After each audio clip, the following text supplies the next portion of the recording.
Sound எல்லாம் கேக்குதுல்ல?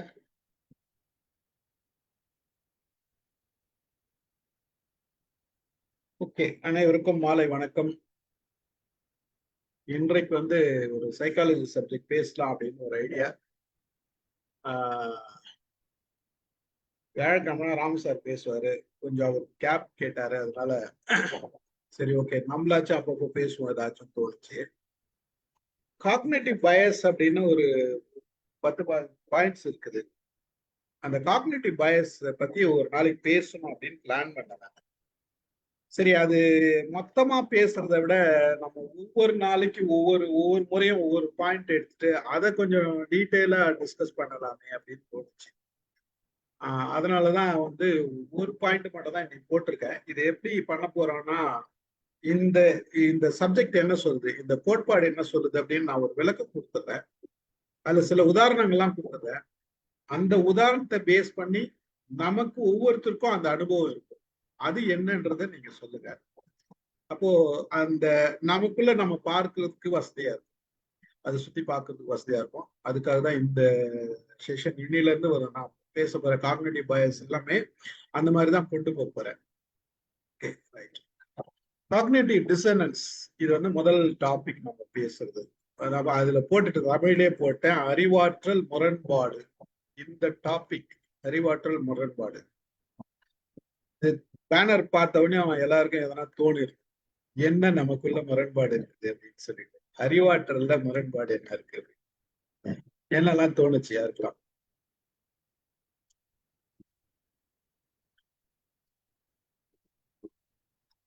அதெல்லாம் எதுவும் தோணலையா சார்? தோணுச்சு சார். சொல்லுங்க. அதான் மத்தவங்க சொல்லட்டும் சார். கிடையாது சார், நான் ஆக்சுவலா ஸ்டூடெண்ட் சொன்னதை நான் அதுல இருந்து அப்படியே பாயிண்ட் வச்சுக்கிறேன்றீங்களா? இல்ல இல்ல இல்ல இல்ல அறிவாற்றல் முரண்பாடுன்றது இதுவே இந்த ஒரு வேர்டிங்கே முரண்பாடா தானே சார் இருக்கு. ஏன்னா அறிவாற்றல் இருக்கும்போது அதுல எங்க இருந்து முரண்பாடு வரப்போகுது? அது வரத்துக்கான வாய்ப்பே கிடையாது. அறிவாற்றல் இருந்ததுனாக்கா அறிவாற்றல எதுக்கு முக்கியமா பேசுறோம்? நம்ம கரெக்டா திங்க் பண்றோமா இல்லையான்றது தான். அதுல முரண்பாடுன்னும் போது எனக்கு அப்பயே கொஞ்சம் முரண்பாடா தான் இருந்தது. சரி, அந்த முரண்பாடு என்னன்னு தெரிஞ்சுக்கலான்றதுக்காக தான் இன்னைக்கு ஜாயின் ஆகிக்கிறேன். வேற யாராச்சும்? நான் சொல்றேன் சார். சொல்லுங்க, வாங்க. இது உங்களோட பிக்சரும் இந்த அறிவாற்றல் அப்படிங்கிற இதையும் பார்க்கும்போது எனக்கு என்ன தோணுச்சு அப்படின்னா, நமக்கு இருக்கிற அறிவு ஒண்ணு, இப்ப இந்த மீனுக்கு நீந்த தெரியும் அப்படிங்கிற மாதிரி. ஆனா சுத்தி நம்ம கிட்ட இருந்து அந்த சொசைட்டி எதிர்பார்க்கறது அப்படிங்கறது எல்லாம் நம்ம தலைக்குள்ள அதெல்லாம் அடப்படுற மாதிரி. அதோட தாக்கங்கள் வச்சுட்டு நம்ம நம்மளோட இருக்கிற அறிவை வச்சு நம்ம எப்படி இந்த இதை மேனேஜ் பண்றோம் அப்படிங்கிறது தான் அப்படின்னு தோணுச்சு சார். வேற யாராச்சும்? ஜெகநாதன் சார் வந்திருக்காரா? இருந்தாரா? ஒரு மாதிரி பார்த்த மாதிரி இருந்தது. ஓகே, வேற யாராச்சும் ஏதாச்சும் கெஸ் பண்ணிக்கலாம்?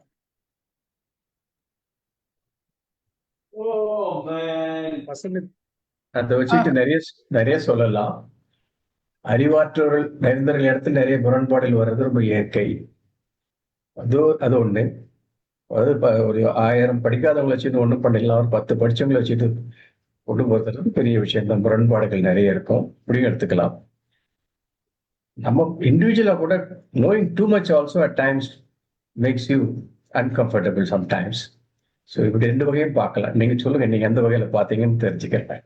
மகிழ்ச்சி. நன்றி சார், நன்றி. வசந்தி மேடம் அதை சொல்ல வந்தாங்கன்னு நினைக்கிறேன். இல்லை சார், அதாவது அறிவாற்றல் அப்படிங்கும்போது ரெண்டு மூணு விதமா இருக்கு. அறிவாற்றல் அப்படிங்கிறது படிக்காதவங்க கூட ரொம்ப எது ஸ்மார்ட்னஸ், எது இன்டெலிஜென்ஸ் அப்படின்னு நம்ம டிஸ்கிரைப் பண்ண முடியாது. ஏன்னா படிக்காதவங்க சில இதில் இப்போ விவசாயிகள் அவங்க படிச்சுட்டு வராங்க, அவங்களுக்கு எக்கச்சக்கமாக எக்ஸ்பீரியன்ஸ் இருக்குது. அந்த எக்ஸ்பீரியன்ஸில் கெயின் பண்ணுறது ஒன்று, புக்கில் இருந்து கெயின் பண்ணுறது ஒன்று. இதை எப்படி நீங்கள் யூஸ் பண்ணுறீங்க அப்படின்னு தான் நம்ம பார்க்கணும். அதுல ஒரு முரண்பாடு இருக்கு. ஒரு எப்பயுமே ஒரு இன்ட்ரோடக்ஷன்ல சில தியரிஸ் பேசும்போது நான் எல்லாருக்கிட்டையும் என்ன திங்க் பண்றோம் அப்படின்னு ஒரு ஓவரால் வியூ கேட்டுக்கிட்டு அதுக்கப்புறம் நம்ம போனா நல்லா இருக்கான்றதுதான். இது ஒண்ணுல லியோன் பெஸ்டிங்கர் அப்படின்றது தான் இந்த டேர்ம் ஃபார்ம் பண்ணாரு. 1957ல இவர் வந்து ஒரு சைக்காலஜிஸ்ட். இதை இவர் மெயினா இந்த இந்த டேர்ம் கொண்டு வந்ததுக்கு காரணம் என்னன்னா, இந்தியால 1934ல ஒரு பூகம்பம் நடந்தது. எங்கன்னா இமாலயஸ்ல மிகப்பெரிய ஒரு பூகம்பம். 17,000 பேர் ஏதோ செத்து இருக்காங்க. ஒரு கொஞ்சம் பாதிப்பு அதிகமா இருந்துச்சு. அப்போ மக்கள் எல்லாம் என்ன பேசியிருக்காங்கன்னா, இதை ஒட்டி என்ன பேசியிருக்காங்க அப்படின்னா, இமயமலையே நகர்ந்து போயிடுச்சு அப்படின்னு இருக்காங்க. இமயமலை வந்து நகர்ந்து போயிடுச்சு அப்படின்னு இருக்காங்க. இமயமலை பொழந்துருச்சுன்னு இருக்காங்க. ஏன்னா இது வந்து நேபாளுக்கும் இந்தியாவுக்கும் இமயமலை பகுதியில தான் நடந்தது. ஒரு சிலர் என்ன பண்ணியிருக்காங்க, இப்ப மிகப்பெரிய தாக்கத்தை உண்டாயிக்க அந்த தாக்கத்துல வந்து நிறைய பேசப்பட்டிருக்கு. அந்த பேசின செய்திகள் எல்லாம் முரண்பாடான ஒரு செய்திகள். அதாவது நேச்சுரலா சயின்ஸை ஒட்டி இல்லாத மற்றபடி வேற என்னெல்லாம் சொல்ல முடியுமோ அத்தனையே மக்கள் சொல்லியிருக்காங்க. இந்த மாதிரி கடவுள் செயல் ஆயிடுச்சு அப்படின்னு சொல்லியிருக்காங்க. பிறகு என்ன பண்ணியிருக்காங்க, இது வந்து அந்த நேரத்துல வந்து லூனார் எக்லிப்ஸ் நடந்திருக்கு. இந்த லூனார் எக்லிப்ஸ் நடந்தா இது வரும் அப்படின்னு சொல்லிட்டு ஒரு பயம் வந்து அடுத்த லூனார் எக்லிப்ஸ்க்கும் இது நடக்கும் அப்படின்ற மாதிரி எல்லாம் மக்கள் பீதிகளுக்கு இருக்காங்க. பல முரண்பட்ட கருத்துக்களை சொன்னதுனால அவர் என்ன பண்ணிருக்காரு, இது ஏன் இந்த மாதிரி ஆச்சு, மக்கள் மனநிலையில வேற வேற மாற்றங்கள் இருக்குது, ஒரு நம்பிக்கை இருக்குது, அந்த நம்பிக்கையை தாண்டி டிராவல் பண்றாங்க. ஆனா அந்த நம்பிக்கையில வந்து ஒரு விஷயத்தை எடுத்துக்கின்னு அதை பயன்படுத்திட்டு அது வரைக்கும் முன்னாடி வரைக்கும் மலைன்றது நகர்ந்து போவாது, மலை அந்த இடத்துல தான் இருக்குன்ற ஒரு நம்பிக்கை இருக்கு. ஆனா இது நடந்த உடனே என்ன ஆச்சுன்னா அந்த நம்பிக்கையை உடைச்சிட்டு வேற ஒரு தீரி சொல்றாங்க, இது வந்து நகர்ந்து போயிடுச்சு அப்படின்றாங்க. அப்புறம் வந்து லூனார் எக்லிப்ஸ் வந்ததுனால இது இந்த மாதிரி ஆச்சு, சந்திர கிரகணம் வந்ததுனால இந்த மாதிரி ஆயிடுச்சு அப்படின்ற அந்த தீரி சொல்றாங்க. கடவுள் தண்டிச்சிட்டாரு அப்படின்னு தீரி சொல்றாங்க. அப்போ ஒரு நம்பிக்கை மலை வந்து நகர்ந்தே போகாதுன்ற ஒரு நம்பிக்கை ஸ்ட்ராங்கா இருக்குது. ஆனா அது வேற ஒரு சூழல்ல வந்து வேற மாதிரி மாறுது. அப்ப இந்த மாதிரி மாறுறப்ப மக்களோட மனநிலையில நிறைய பாதிப்பு ஏற்பட்டது. இதெல்லாம் கேட்டு அவங்களுக்கு ஸ்ட்ரெஸ் போச்சு. அது தொடர்ந்து வந்த அவங்களோட மனநிலை வந்து ஒரு பயம் இருந்தது, பதட்டம் இருந்தது, இந்த மாதிரி நடக்குமோ அப்படின்ற அந்த பதட்டம் இருந்தது. இந்த மாதிரி மனநிலை மாறும்போது மக்கள் பாதிக்கப்படுறாங்கன்றதுக்காக ஒரு சைக்காலஜி தியரி எழுதியிருக்காரு. அதுதான் இந்த காக்னிட்டிவ் டிசனன்ஸ். இதுல என்ன சொல்ல வர்றாருன்னா, மேஜரா இப்ப நம்ம பல பல பேருக்கு பல சாதனைகள் படைக்கணும் அப்படின்றது என்ன இருக்கும். ஓகே, நம்ம வந்து ஒரு 6 மாசத்துக்குள்ள ஒரு புக் எழுதி முடிக்கணும் அப்படின்ற ஒரு பாசிட்டிவ் எனர்ஜி இருக்கும், பாசிட்டிவ் இது வச்சிருக்கோம். ஆனா 6 மாசம் கழிச்சு நம்ம அந்த புத்தகத்தை எழுதி இருக்கோம். ஏதோ ஒரு நம்பிக்கையில நம்ம டிராவல் பண்ணுவோம். ஆனா அதுக்கு உண்டான இனிஷியேட்டிவ் எடுக்கல. முரண்பாடா அதுக்கு உண்டான செயலை செய்யாத வேற செயல்லாம் செஞ்சுட்டு இருக்கோம். அப்போ அங்க முரண்படுறோம். நமக்கு ஒரு ஹெல்த்ன்னு வச்சுங்களேன், நமக்கு ஒரு ஹெல்த் எக்ஸசைஸ், நான் வந்து ஒரு நான் உடலை பாதுகாத்துக்கிறேன், எனக்கு வந்து ரொம்ப ஹெல்த்தி கான்சியஸா இருக்கிறேன் அப்படின்னு சொல்லிட்டு பலர் சொல்லுவாங்க, ஆரோக்கியமா இருக்கணும் அப்படின்றத சொல்லுவாங்க. ஆனா அவங்க செய்யற விஷயங்கள்லாம் பாத்தீங்கன்னா ஹெல்த் கான்சியஸா இருக்கும், ஹெல்த்தை பாத்துக்கணும், எனக்கு வயசாயிடுச்சு அப்படின்னு சொல்லிட்டே இருப்பாங்க. ஒரு பக்கம் தம் அடிச்சுட்டு இருப்பாங்க, ஒரு பக்கம் தண்ணி அடிச்சுட்டு இருப்பாங்க. ரெகுலரா கேட்டா நான் எப்பனா ஒரு நாள் தான் சாப்பிடுறேன். அப்போ அந்த ஹெல்த்தியா பாத்துக்கணும்ன்ற எண்ணம் இருக்குது. ஆனா என்ன ஆகுதுன்னா அதுக்குண்டான நடவடிக்கையில நாங்க முரண்படுறோம் அப்படின்ற அந்த ஒரு ஒரு சின்ன இது அவங்களுக்கே தெரியாத நடந்தது. எத்தனை சுகர் பேஷண்ட், டயபெட்டிஸ் பேஷண்ட் வந்து டயபெட்டிஸ்ல கான்சியஸா இருக்கணும், உணவுல கான்சியஸா இருக்கணும் ஒரு டிசிஷன் நமக்குள்ள எடுக்கிறோம். அந்த முடிவுல இருந்து நாம ஸ்ட்ராங்கா இருக்கிறோமா? ஒரு மாத்திரை பல பேர் நல்லா இன்னைக்கு 2 ஸ்வீட் சாப்பிட்டுட்டோம்னா சரி பல 2 மாத்திரை போட்டுக்கலான்னு போட்டுக்கிறவங்களும் இருக்கிறாங்க. ஐஸ்கிரீம் சாப்பிடுறவங்களும் இருக்கிறாங்க. அட பாத்துக்கலாம் அப்படின்றவங்களும் இருக்கிறாங்க. அப்போ வந்து வேணும்ன்றது என்ன வேணும்ன்றது தெரியுது, ஆனா அது செய்யணும்னு நினைக்கிறோம். அதுக்கு உண்டான அரசு இது செயல்னு வரும்போது மாறுபடுது. இன்னைக்கு சூழ்நிலையில நாம போன இப்போ நடந்து முடிஞ்ச எலெக்ஷன்ல நடந்த பல விஷயங்கள் முரண்பட்ட கருத்துக்கள். பல விஷயங்கள் முரண்பட்ட கருத்துக்கள் இருக்கு. அதாவது ஒரு நல்ல விஷயத்த வந்து வேற மாதிரி திருச்சி திருச்சி திருச்சி திருச்சி சொல்லிட்டு மக்கள் கிட்ட பரப்பிட்டு, ஆனா கடைசியில வந்து அந்த நல்ல விஷயத்தெல்லாம் இருக்குதுன்றத காமிக்கிறாங்க. அப்ப என்ன ஆகுது? ஒரு முரண்பட்ட கருத்துக்கள் இருக்கு. இந்த மாதிரி மக்களை வந்து இது வந்து மேஜரா வந்து எங்க அடிப்படுதுன்னா சோசியல் சைக்காலஜில தான் இது தீரியே வந்திருக்கு. ஏன்னா பெரும்பாலான அந்த பாதிக்கப்பட்ட இது வந்து சோசியல் தான், சமூகத்துல நடந்த விஷயங்கள் தான், சமூகத்துல மக்கள் எப்படி இருந்தாங்க அப்படின்னு. அப்ப சமூகத்துல பெருசா பாதிக்கப்படுது. இதை பெருசா பண்றவங்க அரசியல்வாதிகள், கட்சி சார்ந்தவங்களும் அரசியல்வாதிகளும் நிறைய இந்த மாதிரி மனக்குழப்பத்தை பண்றாங்க. அவங்க இன்னைக்கு ஒரு தீரி சொல்லுவாங்க, ஒரு 10 நாள் கழிச்சு அந்த தீரி அப்படியே வேற மாதிரி சொல்லுவாங்க. நம்ம பார்த்துட்டு தான் இருக்கோம். ஒவ்வொரு முறையும் இந்த அரசியல்வாதிகள் இதுல எக்கச்சக்கமா பிளே பண்றவங்க அவங்க இருக்காங்க. நம்ம அதுல பாக்குறது அவங்க தெளிவா இருப்பாங்க. என்ன தீரி சொல்றோம், நான் இன்னைக்கு என்ன ஸ்டாண்ட்ல நிக்கிறேன், நாளைக்கு என்ன ஸ்டாண்ட்ல இருப்பேன் அப்படின்றது தெளிவா இருப்பாங்க. பின்னாடி ஃபாலோ பண்றான் பாரு, அவன் தான் குழப்பமாயிடும். அங்க குழப்பமாயிடும். அந்த மாதிரி பல பல விஷயங்கள் வந்து அரசியல்வாதிகள் ஒரு பக்கம் பண்ணிட்டு இருக்காங்க. அப்புறம் ஒரு கடைக்கு போயிட்டு இருக்கோம். எனக்கு ரொம்ப பிடிச்ச கடை, அந்த கடை நல்லா இருக்குது. இதெல்லாம் வாங்குறோம், பொருள்லாம் வாங்குறோம். திடீர்னு அந்த கடையில வந்து எப்பயுமே எனக்கு நல்ல அந்த அந்த முதலாளி வந்து நம்மள ட்ரீட் பண்றது நல்லா ட்ரீட் பண்ணாரு. நம்ம போனா ஒரு நல்ல ஒரு இது இருக்கும், மரியாதை இருக்கும், நமக்கு இப்போ கன்செஷன் கிடைக்கும், எதுனால மாத்திக்கும், ஒரு ரிலேஷன்ஷிப் இருக்கும், நல்ல ரிலேஷன்ஷிப் இருக்கும். அந்த கடைக்கும் நமக்கும் ஒரு நல்ல ரிலேஷன்ஷிப் இருக்கும். திடீர்னு யாரோ ஒரு முதலாளி அங்க வேலை செய்யற தொழிலாளியே அவர் வந்து ட்ரீட் பண்ற விதமே வேற மாதிரி இருக்குதுன்னு யாரோ ஒருத்தர் விஷயத்த நம்ம கிட்ட சொல்லிட்டாங்கன்னு வச்சுக்கோங்க, ஹோல் இமேஜ், நமக்குள்ள இருந்த ஹோல் இமேஜ் அப்படியே மாறுது. ஆமா, இது அவரு அப்படியா அப்படின்னு ஒரு டவுட் வந்ததுன்னா பண்ணிருக்க மாட்டாருன்னு நினைச்சோம்னா கண்டினியூ பண்ணுவோம். ஆனா அதுக்கு கொஞ்சம் மனசுல வந்து கொஞ்சம் ஒரு குழப்பத்தை உண்டு பண்ணிட்டோம். ஆனால் அது கொஞ்சம் 2-3 பேர் சொல்ல ஆரம்பிச்சுட்டாங்கன்னா அங்க போறதையே ஸ்டாப் பண்ணிடும்.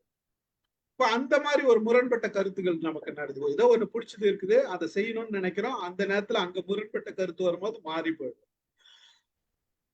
இப்படி இப்படி பல விஷயங்கள் இருக்குது. புக் எழுதுறதுல இருந்து நம்ம பேசுறதுல இருந்து சமுதாயத்துல நிறைய விஷயங்கள் இருக்குது. ஒரு சிலர் வந்து வாண்டடாவே சொல்லுவாங்க, எனக்கு நான் வந்து இன்னைக்கு காஸ்ட்லியா செலவு பண்ண போறேன் அப்படின்னு சொல்லிட்டு நம்மகிட்ட சொல்லுவாங்க. கொஞ்ச நேரம் கழிச்சு அந்த காஸ்ட்லியா செலவு பண்ண போறத வந்து அடுத்த செகண்ட் மாறிடுவாங்க. இல்ல இல்ல வேண்டாம் அப்படின்னு சொல்லிட்டு மாறிடுவாங்க. அவங்களுக்கே புரியாது இந்த குழப்பமான மனநிலை. இந்த மாதிரி குழப்பமான மனநிலை நம்ம கிட்ட சுத்தி சுத்தி நிறைய பேர்கிட்ட நிறைய விஷயங்கள் இருக்குது. நமக்குள்ள பார்க்கிறோம், அதை நியாயப்படுத்துறோம், அதுக்கு எது முக்கியம் அப்படின்றத பாக்குறோம். படிக்கிற விஷயத்துல கூட நம்ம வந்து பிள்ளைங்க படிக்கிறாங்க, காலேஜ் போறாங்க, இன்னைக்கு வந்து இதை படிச்சு முடிச்சிடணும் அப்படின்ற ஒரு டார்கெட் வச்சுன்னு படிக்கணும்ன்ற போவாங்க. ஆனா வீட்டுக்கு போன பிறகு டோட்டலா மாறிடும். அதுக்கு உண்டான ஆக்ஷனை எடுக்க மாட்டாங்க. இப்படி பல விஷயங்கள் இந்த மாதிரி நம்ம நினைக்கிறது ஒண்ணு, செய்யறது ஒண்ணு இருக்கும். நம்ம நினைச்சு டிராவல் பண்ணோம் லைஃப்ல, இவ்வளவு தூரம் இந்த கோல் அடைஞ்சாகணும், ஒரு வருஷம் கழிச்சு நான் ஒரு வீடு கட்டணும் அப்படின்னா அந்த வீட்டு கட்டணும்ன்றது ஒரு பக்கம் பிளான்ல இருக்கும், பணம் இருக்கும், எல்லாம் இருக்கும். ஆனா அதுக்குண்டான காரியங்களை நாம செய்யறோமா, மனநிலையில நம்மளோட மென்டல் ப்ராசஸ்ல இருக்குதா அப்படின்றத ஒரு இருக்கும். அப்ப எந்த ஒரு காரியத்தை நம்ம செய்யறோம் அப்படின்னு முயற்சி செய்யறோம் அப்படின்றது செஞ்சாகணும். இந்த இந்த வருஷத்துக்குள்ள என் பையனை டிகிரி படிக்க வச்சிட்டோம், என் டாக்டரேட் படிக்க வச்சிடணும் அப்படின்ற ஒரு முடிவு வச்சிருந்தா அதுக்குண்டான செயலை நம்ம செஞ்சோம்னா தான் அதை நோக்கி நகர்றோம்னு அர்த்தம். அப்ப அதுக்குண்டான செயலை செய்யாத வேற ஒரு செயலை செஞ்சுட்டு அதுக்கு என்ன நாம எதை டிசைட் பண்ணோமோ அந்த நம்பிக்கை உள்ள மட்டும் இருக்கும், செயல் வந்து எக்ஸிகியூஷன்ல வந்து ஃபெயிலியர் ஆயிடும். அப்போ எல்லா இடத்துலயும் முரண்படுற விஷயங்கள் இருக்குது. நம்ம விரும்பி ஒரு சில விஷயங்கள் வீட்டுல வந்து வேலை செய்வோம், நிறைய வேலை செய்வோம், செஞ்சுட்டே இருப்போம். அது வந்து நம்ம விரும்பி தான் செய்வோம். நமக்கு சந்தோஷம் கிடைக்குதா இல்லையான்றதை தாண்டி எனக்கு நான் விரும்பி செய்வோம். அது செஞ்சு முடிச்ச பிறகு டயர்ட் ஆன பிறகு நம்ம என்ன பண்ணுவோம், இவ்வளவு வேலை செஞ்சோம் தெரியுமா, இத்தனை வேலை செஞ்சோம் தெரியுமா, நம்ம வந்து நம்மளே வந்து நமக்குள்ள சொல்லி நம்மளே அது நமக்குள்ளே ஒரு ஒரு ஒரு தேவையில்லாத ஒரு உணர்வை ஏற்படுத்தி நெகட்டிவ் எனர்ஜி கொண்டு வந்து நம்மளே ஸ்ட்ரெஸ்ஸுக்கு போயிடுவோம். அப்போ நாம அதை யாரும் அங்க கட்டாயம் இருக்காது, ஆனா வந்து நம்ம கட்டாயமா செஞ்சு கொடுக்கணும்ன்ற ஒரு ஆர்வத்தோட செஞ்சுவோம். அந்த ஆர்வத்தோட செய்யறப்ப அதுக்குண்டான எனர்ஜி, ஆமா எனக்கு தேவைப்பட்டது, நான் செஞ்சு காமிக்கணும்னு நினைக்கிறேன். அப்ப அதை வந்து நான் நினைச்சு சந்தோஷப்படணுமே தவிர அதை கஷ்டமா பட்டோம்னா, ஒவ்வொரு நாளும் அதை கஷ்டப்பட்டோம்னா நமக்குள்ளே நமக்கு தெரியாத பல நெகட்டிவ் எனர்ஜியை நம்ம உள்ள எடுத்துக்கிறதுனால என்ன ஆகுதுன்னா நமக்கு தேவையில்லாத டிப்ரெஷன்ஸ் வரும், தேவையில்லாத ஸ்ட்ரெஸ் போகும். இந்த மாதிரி குழப்பமான மனநிலையில நிறைய விஷயங்கள் நமக்கு நடக்குது. உங்களுக்கு உங்களுக்கு இந்த இது புரிஞ்சுதா? அது சொல்லுங்க முதல்ல. நான் சொல்ற விஷயம் புரிஞ்சுதா?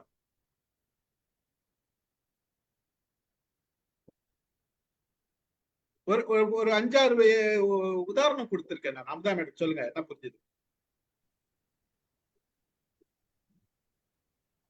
நம்ம விரும்பி செய்யறத நம்ம நம்ம கஷ்டமா அதை நினைக்கிறது, நம்ம ஒரு வேலைய செய்யறேன்ட்டு போறது, ஆனா அதை செய்ய முடியாம திரும்பி வர்றது, இதுக்கு ஏதாவது ஒரு காரணம் சொல்றது, இந்த மாதிரி முரண்பாடுகளை தான் நீங்க இப்ப சொல்லிட்டு இருக்கீங்க.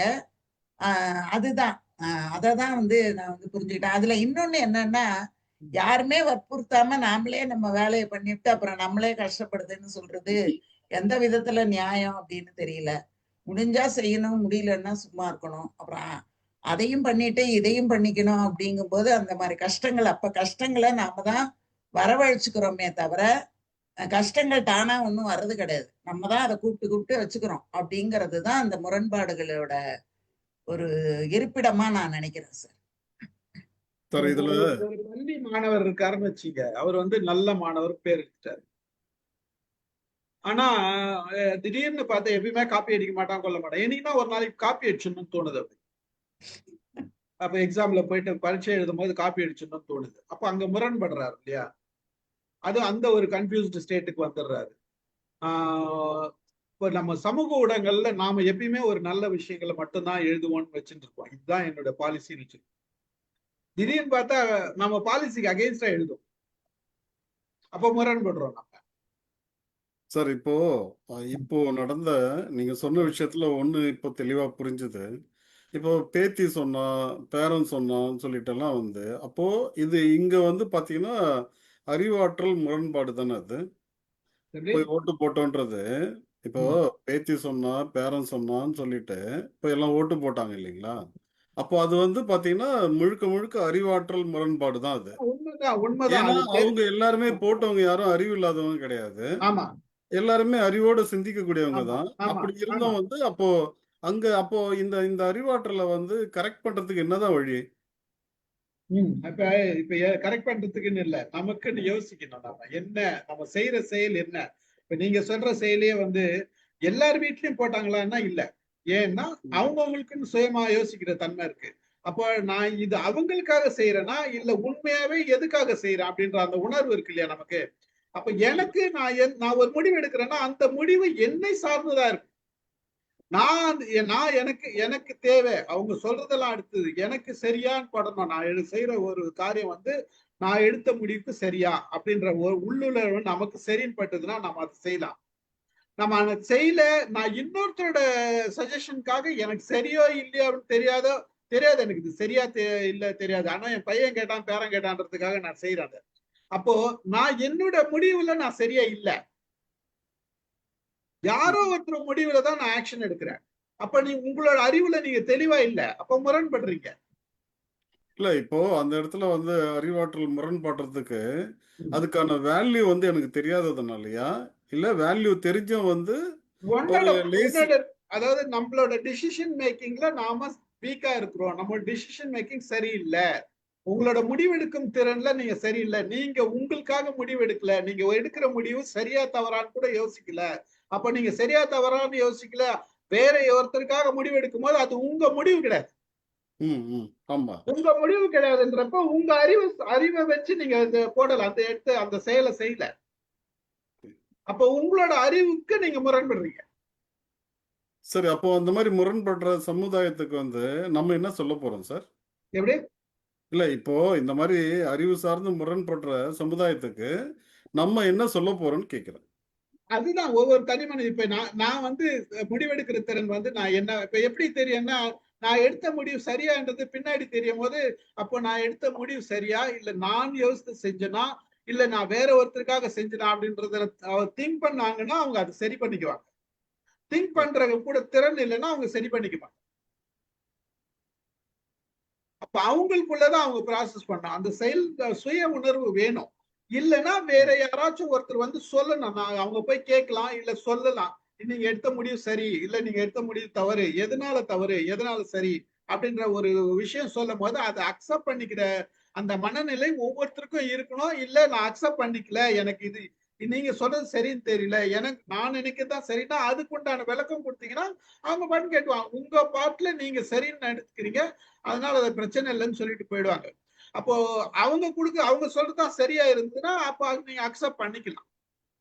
இல்ல இப்போ நம்ம ஏற்கனவே பேசியிருக்கோம்.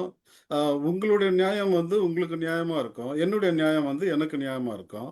அப்போ நான் செய்த காரியம் வந்து எனக்கு வந்து என்னுடைய அறிவாற்றலுக்கு ஏத்த மாதிரியான காரியம் தான். அத அது எப்படி நீங்க ஒரு வந்து அப்போ பிரச்சனை இல்ல. உங்களுக்கு தேவையானது உங்க நியாயத்துக்கு நீங்க செயல்படுறீங்க. உங்களை அறிஞ்சு செயல்படுறீங்கன்னா நீங்க எந்த விதத்திலயும் முரண்படல. முரண்படல. Okay, okay. புரியுதுங்களா? ஏன்னா நீங்க தெளிவா இருக்கிறீங்க. ம், ம், ம். உங்களுக்கே நீங்க தெளிவா இல்லைன்னா அப்புறம் அங்க பிரச்சனை தானே. ஓகே. சொல்லுங்க அமுதா நான் மேடம். ஒண்ணு சொல்றேன் சார். நான் ஒண்ணு சொல்றேன் சார். நான் என்ன நினைக்கிறேன் அப்படின்னா, இப்ப அந்த புள்ள சொல்லுச்சு, பேத்தி சொல்லுச்சு, அதனால போட்டேன் அப்படிங்கும்போது பாசத்துக்கு முன்னால அறிவு வந்து வேலை செய்ய மாட்டேங்குது. அதை விட அது தாண்டி போயிடுது. ரெண்டாவது, யார் சொன்னாலும் தனிப்பட்ட ஒருத்தரோட அதாவது தனிப்பட்டவர்களுக்காக எடுக்கக்கூடிய முடிவு அப்படின்னா அதை எப்படி வேணா எடுக்கலாம். ஒரு சமூக பொறுப்பு அப்படின்னு வரும்போது அதுக்கான முடிவை எடுத்துதான் ஆகணுமே தவிர அதுக்கு வேற ஒன்ன கொண்டு வந்து சமரசம் பண்றது சரியில்லைங்கிறத புரிதல் வேணும். நம்ம எதுக்காக எடுக்கிற முடிவு இது? தனிப்பட்ட ஒரு நபரா, இல்ல ஒரு குடும்பமா, ஒரு நிறுவனமா, ஒரு சமுதாயமா? அப்ப எந்தெந்த இடத்துல எப்படி எப்படி முடிவு எடுக்கணும் அப்படிங்கிற அந்த முடிவெடுக்கிற தன்மை இருந்தாதான் நல்லதே தவிர, நான் எனக்கு பிடிச்சது நான் பண்ணேன் அப்படின்னா நான் வந்து தனி ஆள் கிடையாது. அது என்னோட வீட்டுக்குள்ள வேணா நான் தனி ஆளா இருக்கலாம். சமூக பொறுப்புன்னு வரும்போது நான் தனி ஆள் கிடையாது. அதனால நம்ம என்ன பண்ணணுங்கிறத புரிஞ்சு பண்ணணும். அந்த மாதிரி ஒரு நிலை வரணும். அதுதான் சார் நான் நினைச்சேன். நன்றி சார் மேடம். கவர்மெண்ட் டிபார்ட்மெண்ட்ல சார், கவர்மெண்ட் டிபார்ட்மெண்ட்ல வேலை செய்யற இடத்துல நான் சொல்லலாமா சார், பேசலாமா? சொல்லுங்க சார், பேசுங்க. சில கவர்மெண்ட் டிபார்ட்மெண்ட்ல பிரைவேட் கம்பெனிலாம் அந்த பாஸ் சரியில்லை, ரொம்ப அடாவடி பண்றான் அப்படின்னு சொல்லிட்டு இதை விட பெட்டர் ஜாபுக்கு போறேன், இல்ல கவர்மெண்ட் வேற எங்கேயாவது மாவட்டத்துக்கு போறது, மாவட்டத்துக்கு போயிட்டு இல்ல பெட்டர் ஜாப் போறதுக்கு போயிட்டு இன்னும் கஷ்டப்படுவாங்க. இதை விட பழைய ஜாப் பாஸ் கிட்ட இருந்த கஷ்டத்தை விட ஒரு ரொம்ப கெட்டிக்காரத்தனமா வேற இடத்துக்கு மாறி போய் அங்க பழைய பாஸை விட மோசமான பாஸ் கிட்ட ஒர்க் பண்ண வேண்டிய சிச்சுவேஷன் வரும்.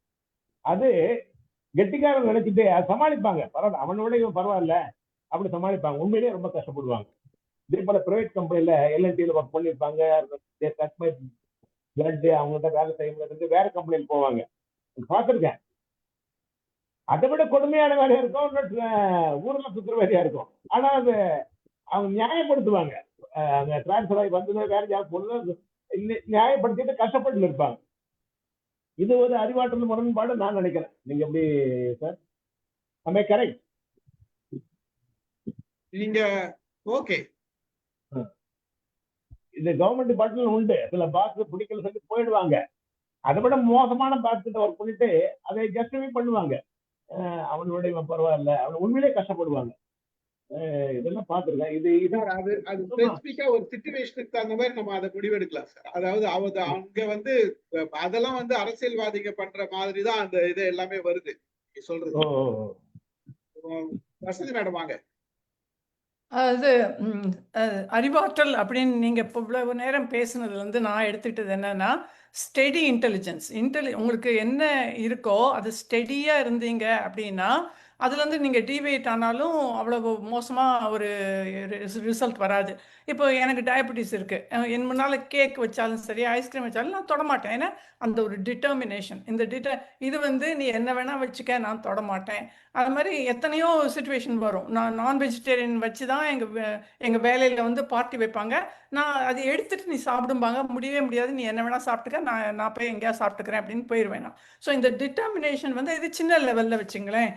அந்த சாய்ஸை நீங்கள் கிரியேட் பண்ணும்போது அந்த சாய்ஸை நீங்கள் தான் செலக்ட் பண்ணுறீங்க. இப்போ அரசியலும் சரி, பார்ட்டியும் சரி, எல்லாமே இங்கே நாங்கள் ஒருத்தவங்க கொண்டு வந்துருக்குறாங்க.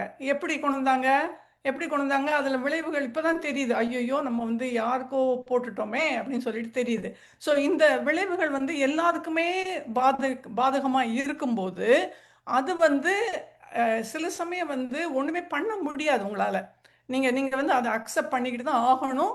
நீங்க அது கூட தான் போய் ஆகணும். ஏன்னா நீங்க வந்து அந்த பவர்ஃபுல்லா இல்ல. உங்களுக்கு அந்த பவர் இல்ல. ஓகே. மெஜாரிட்டி தான் பவர்ஃபுல்லா இருக்கிறாங்க. ஸோ இந்த டிட்டர்மினேஷன், அப்புறம் வந்து அவுட் சைடு இன்ஃப்ளூயன்ஸ் வரதான் வரும். அவுட் சைடு இன்ஃப்ளூயன்ஸ் நிறைய வரும். இந்த கேக்க சாப்பிடு, ஒரு நாள் தானே சாப்பிட்டா என்ன, இப்போ என்ன ஆயிட போகுது உனக்கு, அப்படியா உனக்கு சுகர் ஏறிட போகுது, நான் பார்த்துக்கிறேன், நம்ம பார்த்துக்கலாம், இப்படிலாம் சொல்றவங்களாம் இருக்கிறாங்க. என்னோட உடம்பு எனக்கு தான் தெரியும், நைட்டு 400க்கு போனா நீயா வந்து எனக்கு ஹெல்ப் பண்ண போற அப்படின்னு சொல்லிட்டு நம்ம சொல்லிட்டு, இல்லை கிடையவே கிடையாது, நீங்க என்ன வேணா சாப்பிட்டுங்க அப்படின்ட்டு. அந்த டிட்டர்மினேஷன் யாருக்கு இல்லையோ அங்கதான் அந்த முரண்பாடு வருது. இந்த முரண்பாடு வரும்போது நம்ம அதை புரிஞ்சுக்கிட்டு, இது இந்த இன்ஃப்ளூயன்ஸ் வந்துகிட்டு இருக்கு எனக்கு, ஸோ இதை வந்து நான் வந்து அக்செப்ட் பண்ணிக்க முடியாது, இதை உள்ள கொண்டு வர முடியாது அப்படிங்கிற ஒரு திடமான சிந்தனை இருக்கும்போது அது வராது சார். சின்ன சின்ன விஷயத்துக்காவது வராது. Correct madam. அதாவது இதுல எந்த ஒரு செயலிலுமே அந்த கன்சிஸ்டன்சி, நான் ஆமா. தொடர்ந்து ஒரு விஷயத்த முடிவெடுத்தனா அந்த முடிவோட இருப்பேன். அது அது ரொம்ப முக்கியம். அதுதான் இப்போ நீங்க சொல்றீங்க. அந்த இன்கன்சிஸ்டன்சி வர போதுதான் இந்த பிரச்சனைகள் அதிகமாகுது ஒவ்வொரு செயல்லையும். நன்றி மேடம். முத்துமலை மேடம் ஆடு. சார் எனக்கு நீங்க சொன்னதுல தான் சார் ஒரு டவுட் இருக்கு. இப்ப நீங்க வந்து சொன்னீங்க நம்ம உள்ளுணர்வு சரின்னா அதை செய்யணும், அதுல இருந்து மாறினா வந்து அது வந்து அறிவாற்றல் முரண்பாடுன்னு சொன்னீங்க. இப்ப இவர் செல்வகுமார் சார் கேட்டார்ல சார், இப்ப வேற ஒருத்தவங்க வந்து நம்ம முடிவை மாத்துறாங்க. இப்ப அறிவாற்றல்னு சொல்லும்போது நம்ம அறிவுக்கு ஏத்த மாதிரி ஒரு முடிவு நம்ம எடுத்திருக்கோம்னு வச்சுக்கோங்களேன். இப்ப இன்னொருத்தர் வந்து அவங்க அதுக்கான காரணத்தெல்லாம் சொல்லி அவரோட முடிவு சரின்னு சொல்லும்போது அதை நம்ம ஏத்துக்கிறது வந்து அறிவாற்றலா அல்ல அது அது அறிவாற்றல் முரண்பாடா? இல்ல, அதை நீங்க ஏத்துக்கிறதுக்கு உங்களுக்கு உங்க மனசு ஜஸ்டிஃபை பண்ணுதா? அவங்க சொல்றது நமக்கு ஏத்துக்கிற மாதிரி நமக்கு. நான் வந்து ஒரு ஐடியா சொல்றேன், இதை செய்யுங்க அப்படின்னு சொல்லிட்டு, ம். அது சரியா தவறா நீங்க தான் முடிவெடுக்க போறீங்க. அவங்க சொன்னதுனாலயே நம்ம உங்க ஏத்துக்கிறது இல்ல. சொன்னதுனால நீங்க பண்றீங்களா, நீங்க சரியா தவறான்னு யோசிச்சு. யோசித்து முடிவெடுக்கிறீங்களா? ஓகே. அவங்க சொன்னதுனால நீங்க பண்ணீங்கன்னா, அப்போ நீங்க என்ன பண்றீங்க, உங்களோட ஸ்டேட்ல இருந்து கன்ஃபியூஸ் ஆயிடுறீங்க, முரண்பட்டுறீங்க. உறுதியான மனநிலை இல்லைன்னு சொல்றீங்க. ஆனா வந்து நீங்க இல்ல, நீங்க சொல்றது நல்லது கெட்டதான்னு நீங்க ஒரு விஷயத்தை அனலைஸ் பண்ணிட்டு, ஓகே இது இது எதனால நான் இந்த காரியத்தை செய்யணும், அதுக்கு உண்டான காரண காரியங்கள்னா அதனுடைய விளைவுகள் என்ன அப்படின்னு சொல்லிட்டு அவங்க கிட்டையும் கேட்டுட்டு, உங்களுக்கும் அது சரின்னு பட்டு நீங்க முடிவெடுத்து ஒரு செயலை செஞ்சீங்கன்னா நீங்க சரி. அப்ப நீங்க முரண்படல. ஏன்னா உங்களுக்கு நீங்க யோசிக்கிறீங்க, உங்களுக்கு தெரியுது இது சரி அப்படின்னு சொல்லிட்டு. அப்போ அவங்க சொன்னதுனால மட்டும் நீங்க ஆக்ஷன் எடுக்கல, அவங்க சொன்னதையே நீங்க உள்வாங்கிட்டு அதுக்கான விளைவுகளை சிந்திச்சுட்டு அது உங்களுக்கு சரியான்னு பார்த்துட்டு அது சரின்னு தோன்ற பிறகுதான் நீங்க அந்த முடிவை நீங்க செயல்படுறீங்க. அப்ப நீங்க செயல்படும் போது உங்களோட சொந்த முடிவுல தான் நீங்க செயல்படுறீங்க. ஆனா இல்ல, நீங்க எந்த ப்ராசஸும் பண்ணல, சரி அவர் சொன்னாருன்ற ஒரே காரணத்துக்காக நீங்க முடிவு எடுத்தீங்க அப்படின்னா நீங்க அங்க முரண்படுறீங்க. Okay sir. புரியுதுங்களா? அப்ப அவங்க சொல்றதை நீங்க அனலைஸ் பண்ணி பார்த்துட்டு நீங்க உங்க முடிவை மாத்திக்கிட்டா வந்து அப்ப அது முரண்பாடு. ஒரு காரியத்தை இப்ப நீங்க ஒண்ணும் இல்ல, நீங்க வந்து ஒரு 10 புக்கு எழுதணும்னு முடிவு பண்ணிருக்கீங்க. இல்ல இந்த வருஷத்துக்கு 6 மாசத்துல ஒரு புக்கு, ஒரு 6 மாசத்துக்கும் ஒரு புக்கு எழுதணும்னு முடிவு பண்றீங்க. அதுக்கு உண்டான வேலையை நீங்க செய்யணும்னு நினைக்கிறீங்க. நீங்க செய்யவே முடியலன்னா அது யாரு காரணம்? அது நானே தான் காரணம். ஏன் செய்ய முடியலன்னா நீங்க அதுக்கு உண்டான நேரத்தை நீங்க எப்படி ஒதுக்குனீங்க? இப்ப நான் 6 மாசத்துல ஒரு புக்கு எழுதுனா அதுக்கு உண்டான சப்ஜெக்ட செலக்ட் பண்ணீங்களா? அது எப்படி எழுத போறீங்க? அது சரியான திட்டமிடல் இருக்கணும். அப்ப அந்த திட்டமிடல் வந்து உங்களோட நீங்க அடுத்தடுத்து என்ன செய்ய போறீங்கன்றத உங்க நம்பிக்கைக்கும் நீங்க திட்டமிட்டத்துக்கும் நோக்கி போறீங்க. அந்த நேரத்துல பல தடைகள் வரலாம். உங்களுக்கு வேற ஒரு பிரச்சனைகள் வரலாம், வேற ஒரு வேலைகள் கிடைக்கலாம், இல்ல ஒரு விஷயத்தை நீங்க இதை செய்யுங்க அப்படின்னு சொல்லலாம், இல்ல டூர் போலான்னு யாருன்னா கூப்பிடலாம். அப்ப டிஸ்டர்பன்ஸ் நிறைய வரும். அந்த மாதிரி டிஸ்டர்பன்ஸ்ல போனீங்கன்னா நீங்க உங்க கோல்ல இருந்து டைவர்ட் ஆயிடுறீங்கல்ல. அப்ப உங்களோட செயல் திட்டம் வந்து 6 மாசத்துல நான் இதை முடிக்கணும்ன்ற செயல் திட்டம் இருக்கும்போது அந்த செயல் திட்டத்துல இருந்து நீங்க மாறுபடும் போது என்ன ஆகுன்னா உங்களோட எண்ணத்திலேயே நீங்க எடுக்கிற முடிவுல இருந்து முரண்படுறீங்க. அப்போ உங்களோட 10 புக்கு எழுதணும் அப்படின்னா ஒரு 6 மாசத்துக்கு ஒரு வருஷத்துக்கு 2 புக்கு எழுதுனா நீங்க ஒரு 5 வருஷத்துல 10 புக்கு எழுதி முடிச்சிடலாம். ஆனா அதை கன்சிஸ்டன்டா செய்யறோமா? இல்ல 6 வருஷத்துல கூட முடிச்சிடலாம், இல்ல ஒரு 7 வருஷம் ஆனா கூட பரவாயில்ல, ஆனா தொடர்ந்து செய்யறோமா? அப்ப அங்க இன்கன்சிஸ்டன்சி இருக்குல்ல, என்னோட தொடர்ச்சி தடைப்படுது இல்ல, அந்த தொடர்ச்சி தடைப்படும் போது நீங்க உங்களோட முடிவுல இருந்து மாறுறீங்க இல்லையா? ஆமா சார். அப்ப அது மாறுறது அவசியம் இருந்ததுன்னா வேற வழியே கிடையாது, நான் மாறிதான் ஆகணுன்ற பட்சத்துல அது பிரச்சனை கிடையாது. ஆனா எனக்கு இது மாறணும்ன்ற அவசியம் இல்ல, நான் மாத்திக்கிறேன், நான் நிறுத்திக்கிறேன். அப்ப என்னோட முடிவுல இருந்து நான் முரண்படுறேன். Okay sir. புரியுதுங்களா? புரியுது. நன்றி சார். நன்றி மேடம். ரவி சார் எதனா சொல்ல விரும்புறீங்களா? சார் நான் ஒரு இது சொல்றேன், அது கரெக்டா வருதா பாருங்க. அதாவது சொந்த செலவுல சூனியம் வச்சுக்கிட்டு குத்துதே குறையுதேன்னு சொன்னா அது வந்து காக்னிட்டிவ் டிசோனன்ஸுக்கு ஓரளவுக்கு ஒத்து வருமா? சொந்த செலவு சூனியம் வச்சுக்கிறதுன்னு பொதுவான கருத்து. இல்ல ஏதாச்சும் ஒரு உதாரணம் சொல்லுங்க. இல்ல அதுதான் உதாரணம். அதான் உதாரணம். நீங்க சொன்ன எக்ஸ்பிளனேஷன் பிரகாரம் இது வந்து ஃபிட் ஆகுமான்னு தான் கேக்குறேன் நான். சார் இன்னொன்னு சரி, இப்போ நீங்க சொல்றீங்க, இப்ப நான் வந்து ஒரு காரியம் செய்யறேன், அந்த காரியம் செய்யும் பொழுது எனக்கு வந்து அது கரெக்டுன்னு தான் தோணுது, கரெக்டுனே தான் நான் வந்து செய்துடுறேன். ஆனா செய்த பிறகு அதோட ரிசல்ட் வந்து தப்புன்றத மத்தவங்க சொல்றாங்க. அப்போ அது வந்து தப்பு கிடையாது. அது வந்து நீங்க வந்து ஒரு காரியம் செய்யணும்னு நினைச்சு செய்றீங்க. ஆமா ஆமா. அது ரிசல்ட் ரைட்டோ ராங்கான்றது பிரச்சனை கிடையாதுங்க. பிரச்சனை ஓ கிடையாது. ஓ ஓ நீங்க ரைட்டா இருந்தாலும் ராங்கா இருந்தாலும் நீங்க அதை நோக்கி போறீங்க. Okay okay okay. புரியுதா உங்களுக்கு? அதை நோக்கி என்னுடைய டெசிஷன் என்னவோ அதுதான். நீங்க எடுத்த முடிவுல ஸ்ட்ராங்கா இருக்கீங்க. Okay okay okay. புரியுதுங்களா? நீங்க போய் ஒரு ஒரு ஒரு ஒரு புதுசா ஒரு டிசைன் பண்ணணும்னு நினைக்கிறீங்க, அந்த டிசைனிங் உண்டான நேரத்தை செலவு பண்றீங்க, அதுக்கு இறங்கி வேலை செய்யறீங்க, அது ஒர்க் பண்ணலன்னா பிரச்சனை இல்ல. அது ஒர்க் பண்ணாலும் உங்க சக்சஸ், ஒர்க் பண்ணலனாலும் நீங்க உங்களோட உழைப்பை போட்டிருக்கீங்க, நீங்க எடுத்த முடிவுல நீங்க செயல்பட்டு இருக்கீங்க. அப்ப நீங்க எடுத்த முடிவுல செயல்பட்டு இருக்கீங்கன்றப்ப நீங்க எந்த விதமான முரண்பாடும் உங்க சிந்தனையில இல்ல. ஒரு முறை ஃபெயில் ஆனாலும் அடுத்த முறை அதுக்கு என்ன சொல்யூஷன் நீங்க கண்டுபிடிச்சிட்டீங்க, அப்ப அதை நோக்கி தான் போறீங்க. அப்ப அது வந்து முரண்பாடு கிடையாது, உங்களோட ஆக்ஷன் இருக்குது. Okay okay okay. உங்களோட ஆக்ஷன் மாறும் போதுதான் நீங்க முரண்படுறீங்க. இல்ல இது வந்து ஒரே ஒரு எக்ஸாம்பிள் மட்டும் நான் சொல்றேன். இதை எதுக்காக சொல்ல வந்தேன்னா, நாங்க இந்த ட்ரேடிங் எல்லாம் இருக்கு. நான் வந்து பாத்தீங்கன்னா கரெக்டான டெசிஷன் நினைச்சுதான் வந்து போய் என்ட்ரி ஆவேன். ஆனா டக்குன்னு பாத்தீங்கன்னா அப்படியே வந்து கீழே இறங்கிடும். அப்போ கீழே இறங்கினதுமே பாத்தீங்கன்னா லாஸ் ஆயிடும். இல்லடா இது நம்ம கரெக்டா தானே இருக்குன்னு சொல்லிட்டு அதுக்கான எல்லா பிளானும் போட்டு தான் கரெக்டா போய் என்ட்ரி ஆகும். என்ட்ரி ஆகிற டைம் வந்து பாத்தீங்கன்னா அது வந்து கொஞ்சம் மேலே போற மாதிரி தான் இருக்கும். ஆனா அடுத்த செகண்ட் வந்து அது உடனே வந்து டவுன் ஆயிடும். அப்படி டவுன் ஆகும்போது நீங்க வந்து ட்ரேடிங் பண்றீங்க, இல்ல நாட் ஃபார் ட்ரேடிங்காக சொல்லல சார், நான் ஒரு வேலை வச்சுங்களேன். உதாரணத்துக்கு தான் நான் சொல்றேன். உதாரணத்துக்கு ட்ரேடிங்கே எடுத்துக்கோ, ஒரு உதாரணம் எடுத்துக்கிட்டீங்கன்னா டெய்லி உட்காருறீங்க, நீங்க ட்ரேடிங்ல பணம் போட்டீங்க, ஆனா டெய்லி உட்காந்து அதை பாக்குறீங்க, ஆனா அந்த வேலையை செய்யாது நீங்க 6 மாசம் கழிச்சு உட்காந்தீங்கன்னா தப்பு. ஆனா நான் டெய்லி தான் செய்யறேன், செய்யும்பொழுது நான் கரெக்ட்னு நினைச்சுதான் வந்து என்ட்ரி ஆகுறேன், ஆனா அது தப்பா இருக்குது. அப்போ அங்க வந்து என்னுடைய குறைபாடா இல்ல? நீங்க பிசினஸ் பண்றீங்க, பிசினஸ்ல முன்ன பின்ன ஒரு நாளைக்கு 10 ரூபாய் கிடைக்கும், இன்னொரு நாளைக்கு 20 ரூபாய் கிடைக்கும், ஒரு நாளைக்கு 100 ரூபாய் கிடைக்கும். ஆனா நீங்க தொடர்ந்து போயிட்டே இருக்கிறீங்க. Okay okay. நீங்க அது நான் பிசினஸ் பண்றேன்னு சொல்லிட்டு கடையில எல்லாம் சாமான் எல்லாம் வாங்கி வச்சுட்டு 2 நாள் கடையை பூட்டிட்டு வெளியில போயிட்டு இருக்க ஃப்ரெண்ட்ஸ் கூட சுத்திட்டு வரதோ வேற ஒரு வேலையை பண்ணீங்கன்னா அங்க தப்பு. ஓகே. அப்பதான் அது கிளாஷ். ஓகே. அங்கதான் முரண்பாடு, அது அங்கதான் பிரச்சனை. சொல்லுங்க மேடம்.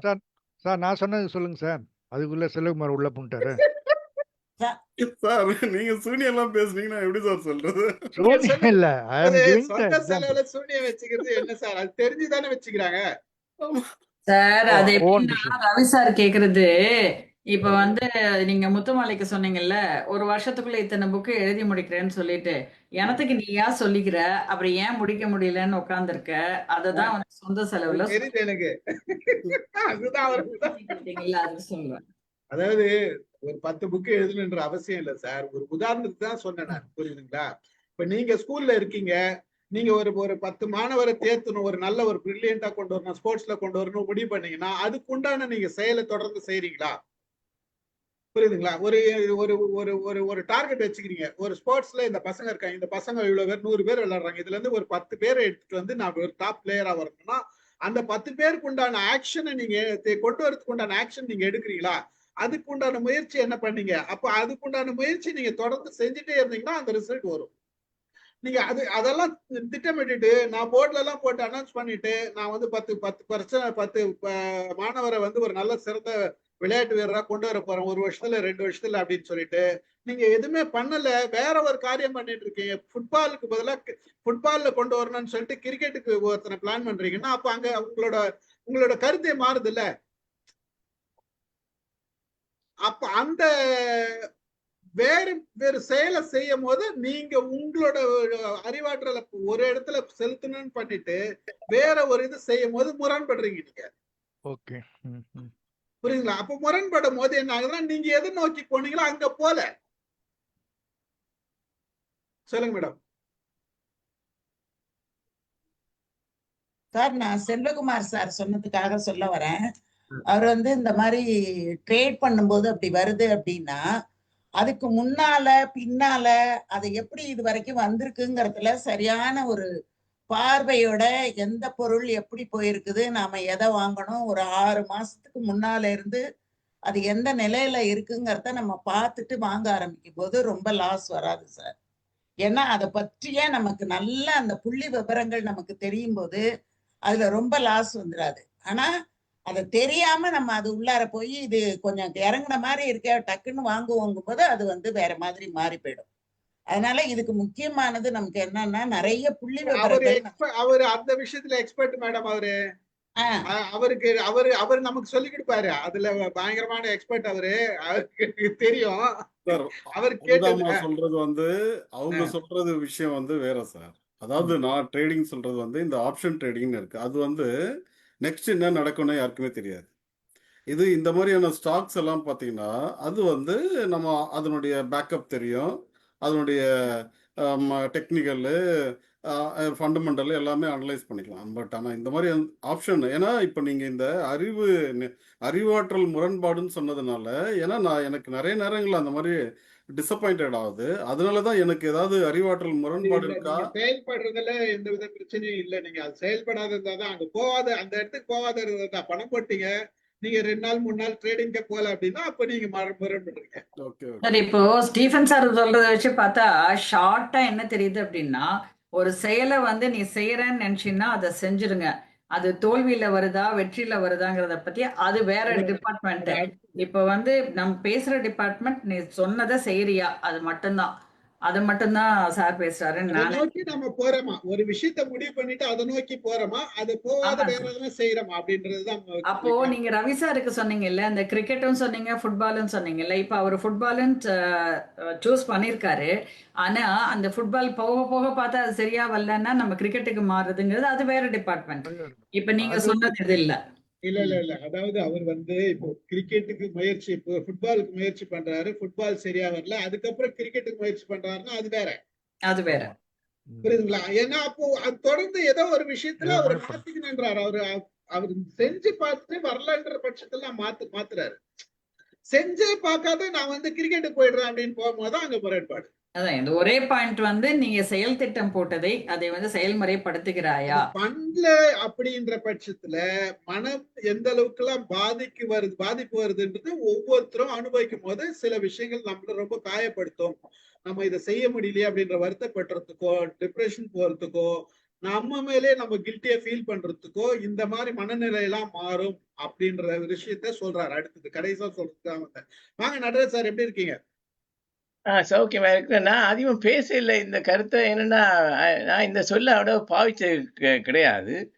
ஆனா மற்றவங்களோட வியூவர்ஸை கேட்டுக்கிட்டு இருந்தேன். மற்றது இந்த சொல்ல எடுத்து நீ இந்த மீட்டிங் வரும்போது எடுத்து பார்த்தேன். இந்த டிசனன்ஸ் சொல்லு அவங்க வந்து இந்த மியூசிக் நோட்ஸ் இருக்குது இல்லையா, ரெசனன்ஸ் சொன்னா சின்க்ரனைஸ் பண்ணுது, டிசனன்ஸ் சொன்னா நாட் சின்க்ரனைசிங். ஆனா you are getting a result. அதான் காக்னிட்டிவ் டிசனன்ஸ். இந்த நீங்க சொன்னீங்க இல்லையா, அந்த சொல்ல முதல் பாவிச்சவர் வந்து என்ன காரணம் சொன்னாரா? என்னன்னு சொன்னா இதுல எனக்கு புரிஞ்சது என்னன்னு சொன்னா, நாங்க ரேஷனலைசேஷன் சொல்லுவோம் இல்லையா. இப்ப நீங்க வந்து டயபெட்டிஸா இருந்து போட்டு சொல்லுவாங்க இல்லையா, ஒரு நாளைக்கு சாப்பிடுங்க, இன்னைக்கு உங்களோட பர்த்டே தான் என்று நீங்க சாப்பிட்டுருவீங்க. என்னன்னு சொன்னா ஒரு நாள் சாப்பிட்டா ஓகே, ஆனா உங்களுக்கு தெரியும் இட்ஸ் நாட் குட் என்று சொல்லி அப்படி இன்னும் you are tend to rationalise. அந்தபடியா உங்களோட ஃப்ரீ வில் ஸ்ட்ராங்கா இருந்தால் he will not give in இல்லையா? ஃப்ரீ வில் ஸ்ட்ராங்கா இல்லாம போய்க்கலதான் we tend to lose it. அந்த டைம்ல இப்படி முரண்பாடு வரலாம். மற்றது வந்து காலம்தான் பதில் சொல்லும். நீங்க ஃபுட்பாலோ கிரிக்கெட்டான்னு சொல்லிக்கல எனக்கு எம்எஸ் தோனியோட ஞாபகம் வந்தது. I don't know how much is accurate. அவர் முந்தி ஃபுட்பால்ல தான் இன்ட்ரெஸ்ட் ஆயிருந்தார். அப்படியா? அப்புறம் தான் கிரிக்கெட்டுக்கு வந்து பிகேம் அ சக்சஸ்ஃபுல் கிரிக்கெட்டர் இல்லையா? அப்ப அவர் கிரிக்கெட்டில் சக்சஸ்ஃபுல்லா இருந்திருக்காட்டி இவுட் ஹவ் ரிக்ரெட்டட் இல்லையா? அது நான் சொன்னது சரியா? You wanted to become a football பிளேயரா முதல்ல? ஓகே. அப்புறம் அவர் கிரிக்கெட்டர் வந்து became a successful captain and அது வந்து பிரச்சனை கிடையாது சார். இப்ப ஃபுட்பால் அது பிரச்சனை இல்ல. நான் ஃபுட்பால் பிளேயரு, காலம் தான் பதில் சொல்லும். அது கரெக்ட். வெற்றியா தோல்வியானது காலம் தான் பதில் சொல்லும். அங்க வந்து இப்போ ஒரு டிசிஷன் எடுக்கிறாரு, அந்த டிசிஷனுக்கு அவர் வந்து ஃபுட்பால் பிளேயரா வரணும்னு நினைக்கிறாரு, ஆனா ஃபுட்பால் வரல. அப்போ வேற ஒரு டிசிஷன் எடுக்கிறாரு, எனக்கு கிரிக்கெட் பக்கம் போலாமா அப்படின்ட்டு. அந்த டிசிஷன்ல அவர் பிராக்டிஸ் பண்றாரு. அப்போ அந்த பிராக்டிஸ் இருக்காருல, அப்ப எக்ஸிகியூஷன் இருக்குல்லங்க. அவர் இஸ் மேக்கிங் எ டிசிஷன், அந்த டிசிஷனை பேஸ் பண்ணி அவர் எக்ஸிக்யூட் பண்றாரு. அப்போ எக்ஸிக்யூட்டும் இருக்கு, அவர் டிசிஷனும் இருக்கு. அப்ப ரெண்டுமே சிங்க் ஆகுது இல்ல? இல்ல அவர் செய்தது முரண்பாடு இல்ல. அதுதான் அப்ப இதுல கேட்டாங்க இல்லையா, நான் எடுத்தது சரியானது வந்து நோ காலம் தான் பதில் சொல்லும். அப்ப நாங்க காலம் தான் பதில் சொல்லும் இடத்துக்காக we shouldn't think காலம் ahead. பதில் சொல்லுதுன்றது அடுத்தது சார். நம்ம முதல்ல செய்யணுமா? அதாவது we must value it and then forget about it. இந்த திருக்குறள்ல இருக்குல்ல, எண்ணி துணிந்த கர்மம் துணிந்த பின் எண்ணுவதில்லை என்பது இழுக்கு என்ற மாதிரி தான் we must carry on. ஆனா இந்த ரஷனலைசேஷன் தான் நமக்கு ஒரு சேலஞ்சா இருக்குது. அப்ப ரஷனலைசேஷன் என்று வரையில இந்த டிசனன்ஸ் வரும், முரண்பாடு. நிறைய பேருக்கு ஜென்ரலாவே நம்ம பெரிய பெரிய விஷயங்கள் பேசுவாங்க, சின்ன சின்ன அனுபவங்களே இருக்கும் நமக்கு. அந்த மாதிரி யோசிச்சு சொல்லுங்க, அதுக்கு தான் நான் பேசுறேன். வேற யாரும் ஏதோ சொல்ல வந்தாரு? செல்வகுமார் சார் சொல்ல வந்தீங்க, வாங்க சார். நான் சரி சார் வாங்க. மகிழ்ச்சிங்க, நல்லா இருந்தது, எல்லாருடைய கருத்துக்கள் நல்லா இருந்தது.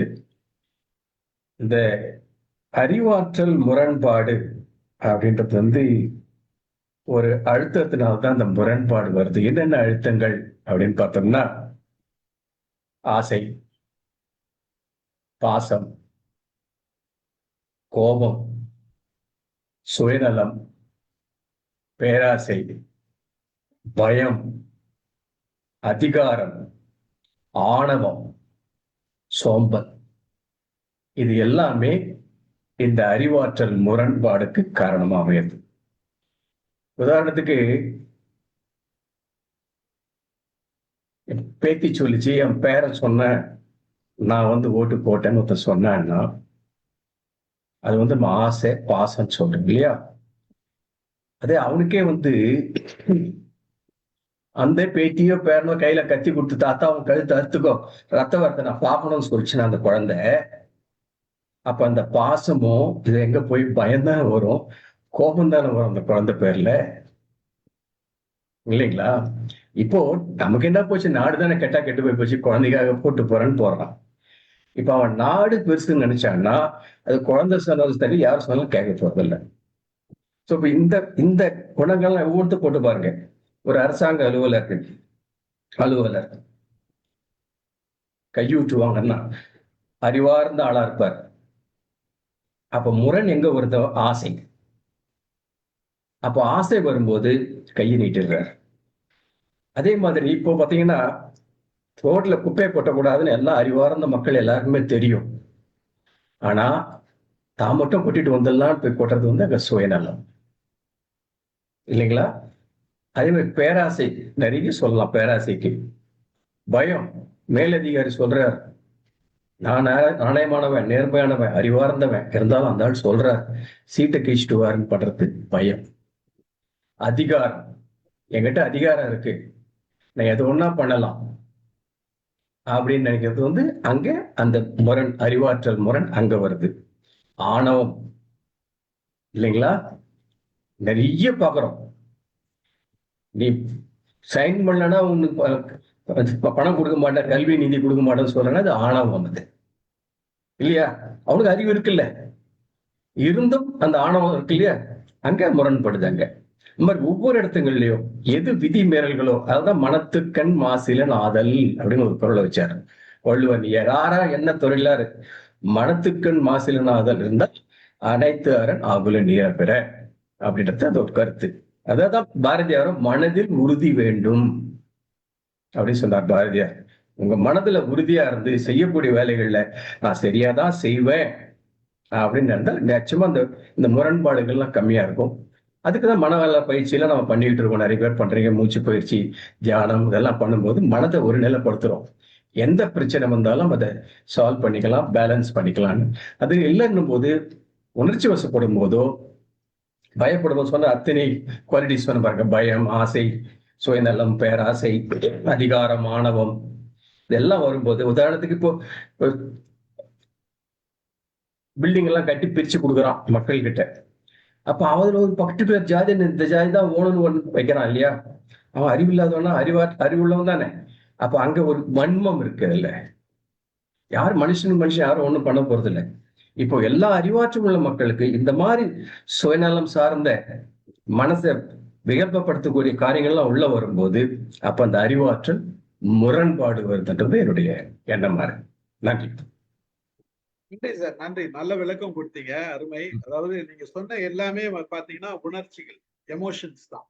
இந்த எமோஷன்ஸே இப்ப எல்லாருமே நம்ம என்ன பண்றோம்னா, இப்ப ஆசை இருக்குது அப்படின்னா நான் ஒரு செயலை செய்யணும்னு நினைக்கிறதே ஒரு ஆசைதான். இப்ப அந்த ஆசைய வேற ஒரு செயல் தடுக்கும் போது இந்த ஆசையோட இன்னொரு பக்கத்துக்கு வேற பக்கத்துக்கு நம்ம போறோம். அப்போ அந்த ஒரு ஆசையை நோக்கி இல்லாத வேற ஒரு ஆசையப்படும் போது நம்ம டைவர்ட் ஆயிரும். உணர்ச்சி தான் பாசிட்டிவா இருக்கும் போது ஒரு விஷயத்த மட்டும் எடுத்துக்கிறோம், நெகட்டிவா போகும்போது அது இன்னொரு இது என்ன கவர் பண்ணும் போது நான் நெகட்டிவ் ஆயிடுறேன். அப்போ பயம் இருக்குது அப்படின்னா ஒரு வேலை செஞ்சாகணுன்ற கடமை இருந்ததுன்னா அது பய உணர்ச்சியோட செய்வோம். இன்னொருத்தர் இதை செய்யக்கூடாதுன்னு சொல்லும் போதும் பயம்தான். அப்ப அந்த பயத்துக்கு போகும்போது நெகட்டிவா போயிடுறோம். பயத்தை பாசிட்டிவாவும் பயன்படுத்தலாம், நெகட்டிவாவும் பயன்படுத்தலாம். அதிகாரம் இருக்குது, நான் அதிகாரம் இருக்கிறதுனால நான் லஞ்சம் கேட்கலாம். ஆனா அதிகாரம் இருக்கிறதுனால லஞ்சம் வாங்கக்கூடாதுன்னு சொல்லி கண்டிப்பு போடலாம். சோ அதையும் நேர்மையா பயன்படுத்தலாம். எல்லா எமோஷன்ஸையும் நமக்கு தேவையான விதத்துல பயன்படுத்தலான்றது இருக்குது. ஆனா நம்ம அதை பயன்படுத்தலைன்றதுதான் அங்க முரண்படுதுன்றதுதான் நிதர்சனம். நீங்க சொன்ன விஷயம் கரெக்ட். எல்லாமே எமோஷனலாலதான் பிரச்சனைகள் வருது. அது இன்னும் கொஞ்சம் அதிகமா தூண்டி விடுறான் எல்லாத்தையுமே. இதை செய், உனக்கு தான் அதிகாரம் இருக்குதே, இதை செய், அதை செய் அப்படின்றது. உதாரணத்துக்கு மாஸ் மென்டாலிட்டி. நான் சொன்னல அன்னைக்கு கூட கவிதையில சொன்னல, தனி மனிதனா இருக்கிறவங்க நல்லவனதான் இருக்கான்.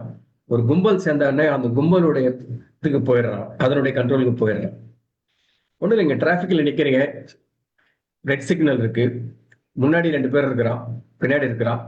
கிரீன் சிக்னல் வரதுக்கு முன்னாடி ஒருத்தன் காலியா இருக்கு சொல்லிட்டு போக ஆரம்பிச்சிடும். பின்னாடி இருந்து ஹார்ன் அடி நடிச்சிட்டு இருப்பான், பார்த்துருப்பீங்க இதெல்லாம். அப்போ நீங்க உறுதியா நிற்கணும். இல்ல அவன் ஹார்ன் அடிக்கிறான், நம்ம போனோம்னு வச்சுக்கலாம், அப்படி திடீர்னு ஏதோ வண்டி வரது வாய்ப்பு இருக்கு. ஸோ அதனால situation also makes a person, society also makes a person to be, susceptible to this kind of pressure.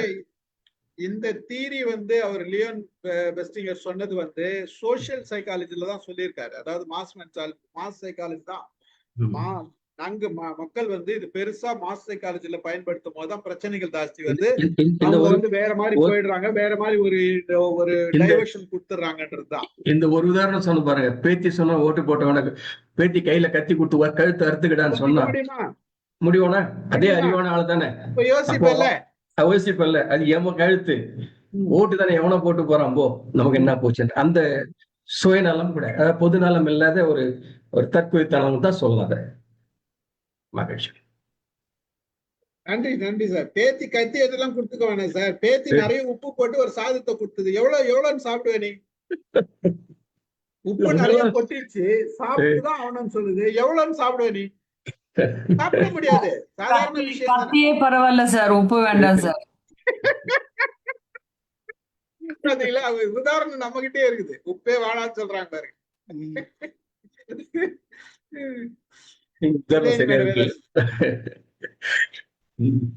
இது சின்ன ஒரு விஷயம்தான். ஆனா எல்லார்கிட்டயும் இருக்குது. நம்ம ஒவ்வொருத்தர்கிட்டயும் இருக்குது. வேற வேற கோணத்துல இருக்குது. நாம வேற வேற நேரத்துல இந்த மாதிரி செயல்படுறோம் அப்படின்றதுதான். அப்போ ஒவ்வொரு நேரமும் நம்மளோட அறிவாற்றல குழப்புற மனநிலை நமக்கு வருது. அந்த குழப்புற மனநிலையில இருந்து நாம தெளிவடைகிறோமா அப்படின்றதுதான் முக்கியம்.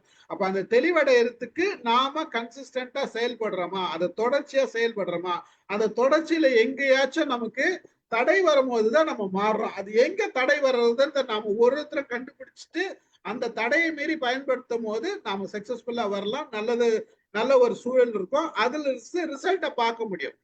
ரிசல்ட் பார்த்தா அது தப்பா இருந்தாலும் ரிசல்ட் வேற ஒரு ரிசல்ட் கிடைக்கும், ரைட்டா இருந்தாலும் ஒரு ரிசல்ட் கிடைக்கும். அந்த தப்பா இருந்ததுன்னா நீ அதை சரி பண்ணிக்கலாம்ன்ற அடுத்த கட்டத்தை நோக்கி நம்ம போவோம். வசந்தி மேடம் வாங்க. அதாவது எப்போ வந்து நம்ம வந்து நம்மளோட டிசிஷன்ல இருந்து மாறுறோம் அப்படின்னா, அதுல வந்து நமக்கு வந்து முதல்ல நம்ம வந்து செல்ஃபிஷா திங்க் பண்ண ஆரம்பிக்கிறோம். இது இன்னொன்று வந்து ஒரு ஓகே, இன்னைக்கு மட்டும் வாக் போகாமல் இருந்தால் வாக் போகணும்னு டிசைட் பண்ணிட்டோம். இன்னைக்கு டெய்லி நல்ல கிளைமேட் இருக்கும்போது நான் ஒரு 1/2 மணி நேரம் வாக் பண்ணுறேன் அப்படிங்கிறது டெசிஷன் எடுத்துட்டீங்க. ஆனால் நீங்களே எக்ஸ்கியூஸ் கொடுக்க ஆரம்பிக்கிறீங்க உங்களுக்கே. இன்னைக்கு மழை பெய்யுதா, ஓ சரி வேண்டாம் பார்த்துக்கலாம். அது வேற மாதிரி நீங்கள் எக்ஸசைஸ் பண்ணலாம், வீட்டுக்குள்ளேயே பண்ணலாம், மேலேயும் கீழேயும் போகலாம், இல்லை நடக்கலாம். அது வந்து மழை பெய்யுது, நான் உட்காந்துருக்க போகிறேன், இன்னைக்கு வெளியில் மழை பெய்யுது, வெளியில் வாக் போகல, வீட்டுக்குள்ளேயும் வாக் பண்ண மாட்டேன், உட்காந்துருப்பேன். ஸோ இந்த டெசிஷன் வந்து நீங்கள் வந்து உங்களுக்கே ஒரு எக்ஸ்கியூஸ் கொடுத்துக்கிறீங்க. நீங்கள் உங்களுக்கே ஒரு எக்ஸ்கியூஸ் கொடுக்கும்போது தான் அந்த அறிவாற்றல் மாறுது. இப்போ அடுத்த நாளைக்கு போகும்போது உங்களுக்கு வந்து அதே ஃபீலிங் வந்துடும், ஐயோ இன்னைக்கு போகணுமா பார்த்துக்கலாம் அப்படின்ட்டு. அந்த மாதிரி இந்த டெசிஷன் மேக்கிங்ல உங்களோட சாய்ஸ்ல நீங்களே மாறுபட ஆரம்பிக்கிறீங்க. நீங்க என்ன சொல்றீங்க, நான் நாளைக்கு போய்க்கிறேன், நாளைக்கு போய்க்கிறேன், இல்லாட்டி ஒரு எக்ஸ்கியூஸ், மழை பெய்யுது, பனி கொட்டுது, இப்போ போனால் உடம்புக்கு வந்துடும், காத்தடிக்குது, இந்த மாதிரி ஏதாவது ஒன்று. இதே தான் எல்லா இடத்துலையும் நம்ம பண்ணுறோம். ஸோ இப்போ ஒரு ஸ்டூடெண்ட் வந்து நைட்டு வந்து நான் நாளைக்கு எக்ஸாம் படிக்க மாட்டேன் அப்படின்ட்டு, இன்னைக்கு கொஞ்ச நேரம் பார்த்தா என்ன சினிமா, இல்லாட்டி எல்லாரும் போகிறாங்க சினிமாக்கு, நானும் போயிட்டு வந்துட்டு அப்புறம் படிக்கலாம். அந்த டிசிஷன் மேக்கிங்கில் அந்த போஸ்ட்போனிங், அந்த நான் கமிட்மெண்ட் தான் இருக்குது எல்லாத்துக்குமே காரணம். சின்ன சின்ன விஷயத்துக்கு பெரிய விஷயத்த நான் என்ன சொல்கிறேன் அப்படின்னா, இப்போ வந்து ஒரு அரசியலோ இப்போ நாங்கள் நிறைய அடிபட்டோம். இங்கே அடிபட்டது நாங்கள் தான் நிறைய. ஸோ அந்த அடிபடும் போது நீங்கள் எவ்வளவோ சொல்லி பார்க்குறீங்க மற்றவங்க கிட்ட, எவ்வளவோ இதுக்கு முந்தி அந்த டெசிஷன் மேக்கிங்க்கு முந்தியே நீங்கள் வந்து உங்கள் ஃப்ரெண்ட்ஸ்கிட்ட எல்லார்கிட்டையும் பேசும்போது, ஒரு சோஷியல் கேதரிங், பார்ட்டி எல்லாத்துலேயும் தயவுசெய்து இதை பண்ணுங்க, தயவுசெய்து இதை பண்ணுங்க, இதை பண்ணிடாதீங்க. ஏன்னா முதல் தடவை எங்களுக்கு ஒரு அனுபவம் இருக்குது. இந்த ஆள் முதல்ல வந்தப்போ, எங்கள் ஆளை சொல்கிறேன், முதல்ல வந்தப்போ, ஸோ அவரோட வந்தப்போ நாங்கள் பட்ட கஷ்டம் எங்களுக்கு தெரியும். இதை சொன்னால் கூட அவங்க வந்து என்ன அவங்க ஒரு டிசிஷன் பண்ணிட்டாங்க, அவங்க ஒரு டிசிஷன் எடுத்துட்டாங்க, அதில் அவங்க ஸ்ட்ராங்காக இருக்கிறாங்க. இப்போ என்னோட டிசிஷன் என்ன ஸ்ட்ராங்காக இருக்கிறேன் அப்படின்னா, இப்போ முடிஞ்சிட்டு நம்ம பார்க்கும்போது நீங்கள் யாரோ சொன்னாப்போ தான் டைம் தான் இதுக்கு ஆன்சர் பண்ணும். காலம் வந்து காட்டி கொடுக்கும் நீங்கள் செஞ்ச டெசிஷன் கரெக்டாக, மற்றவங்க செஞ்ச டெசிஷன் கரெக்டாக. அதில் அனுபவிக்கும் போது தான் ஐயோ நம்ம இப்படி பண்ணிட்டோமே, ஐயோ இதை பண்ணிட்டோமே அப்படின்னு தோண ஆரம்பிக்கும். ஸோ இதில் வந்து நீங்கள் டெஃபினட்டாக ஒரு ஆன்சர் கொடுக்க முடியாது. இப்போ வேலையிலேயே ஒருத்தங்க நீங்கள் செலக்ட் பண்ணும்போது இன்டர்வியூ இருக்கு வச்சுங்களேன், நீங்கள் எல்லாம் இன்டர்வியூவில் உட்காந்து அவங்க இன்டர்வியூ பண்ணுறீங்க. பாதி பேர் வந்து இந்த ஆள் ஓகே அப்படிங்கிறாங்க, பாதி பேர் வந்து வேணாங்கிறோம். ஆனால் வந்து அதில் வந்து கன்சன்ஸ் என்ன ஆயிருக்குன்னா, இவங்களை எடுத்துக்குவோம் அப்படிங்கிறோம். எடுத்துக்கிட்டு வரும்போது தான் நமக்கு தெரியும் அந்த சாய்ஸை நீங்கள் கொடுத்தே ஆகணும். அந்த சாய்ஸ் வந்து எல்லாருமே ஈக்குவலாக அவங்க டிசைட் பண்ணுறதுனால அவங்க டெசிஷனுக்கு நீங்கள் ரெஸ்பெக்ட் கொடுக்க வேண்டியிருக்கு. அது என்ன ஆகும்னா அப்புறம் தான் தெரியும். இது 2020 ஹைண்ட்சைட் இஸ் 2020ப்பாங்க.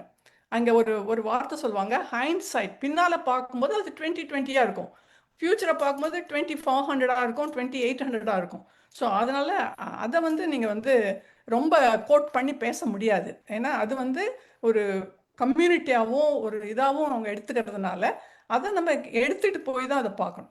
அப்படிதான் நான் நினைக்கிறேன் சார். இங்க வந்து இவர் என்ன தீரி சொல்றாருன்னா மேடம், ஆக்சுவலா வந்து நம்ம என்ன செய்யணும்னு நினைக்கிறோமோ அந்த ஒரு முக்கியத்துவத்தை நீங்க எக்ஸிக்யூட் பண்ணி பாருங்க, நடத்தி பாருங்க, செயல்படுத்தி பாருங்க. செயல்படுத்தாமே நீங்க வேற மாதிரி டிசிஷன் எடுக்கிறீங்க அப்படின்ற என்னால முடியாது. இப்ப நான் 5 நாள் வாக்கிங் போனேன்னு நினைக்கிறேன், 2 நாள் நடத்திட்டு போதும் இந்த வாரம் முடிச்சிட்டேன்னா அது ராங் டிசிஷன். அப்ப ராங் டெசிஷன் என்னன்னா அங்க இன்கன்சிஸ்டன்சி. என்னோட முயற்சியில இருந்து நான் வந்து பின்வாங்குறேன், இல்ல வேற ஒரு வேலை செய்யணும்னு நினைக்கிறேன், அது பண்ணி டைவர்ட் ஆயிடுறேன். அப்ப அந்த டைவர்ட் ஆகும் போதுதான் பிரச்சனை வந்து நமக்குள்ளே நாம வந்து தடை போட்டுக்கிறோம், நமக்கு தெரியாதே. அப்போ உங்களுக்குள்ள முரண்பாடு வந்துருது. அந்த முரண்பாடு வர்றது என்ன ஆகுன்னா, நீங்க என்ன செய்யணும்னு நினைக்கிறீங்களோ அந்த செயல்ல வந்து ரிசல்ட்டே பார்க்க முடியாது.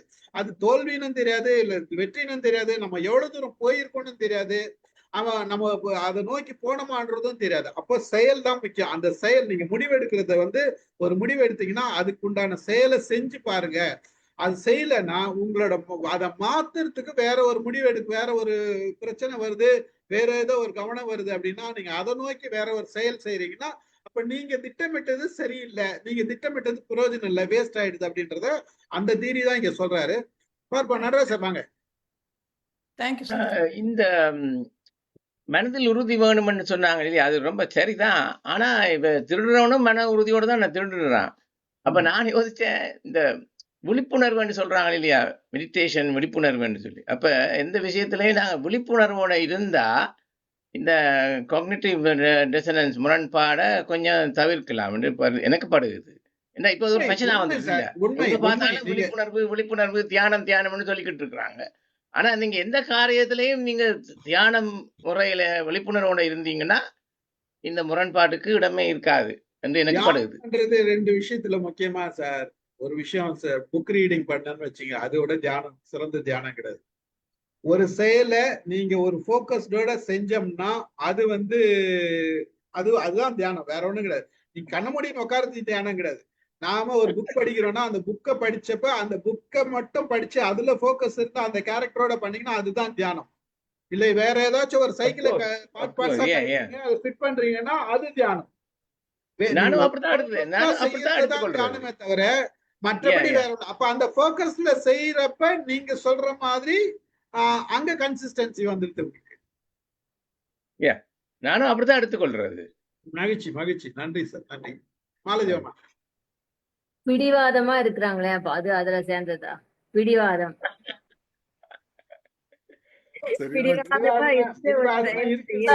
இதுக்கு வந்து ஞானசேகரன் சார் பதில் சொல்லட்டும் சார். ஞானசேகரன் சார், மாலதிக்கு நீங்க பதில் சொல்லிடுங்க சார். எல்லாமே இந்த இதெல்லாம் அடங்குங்க. ஆசை, பாசம், பிடிவாதம் எல்லாம் அதுல வந்துடும். சில பேர் அறிவார்ந்த மக்களா இருப்பாங்க, ஏன் பிடிவாதம் பிடிக்கும் அவங்களுக்கே தெரியாது. நான் அப்படிதான் முடிவு பண்ணிட்டேன், ஒரு முறை முடிவு பண்ணேன், என் பேச்ச நானே கேட்க மாட்டேன்னு வசனம் எல்லாம் வந்துடல, அது பிடிவாதம் தான். சோ அது ஏற்கனவே வசனமே இருக்கு, அதனால பிடிவாதம் அதுல அடங்கும். I think I answered the question. எல்லா நேரத்திலயும் வேண்டாம்.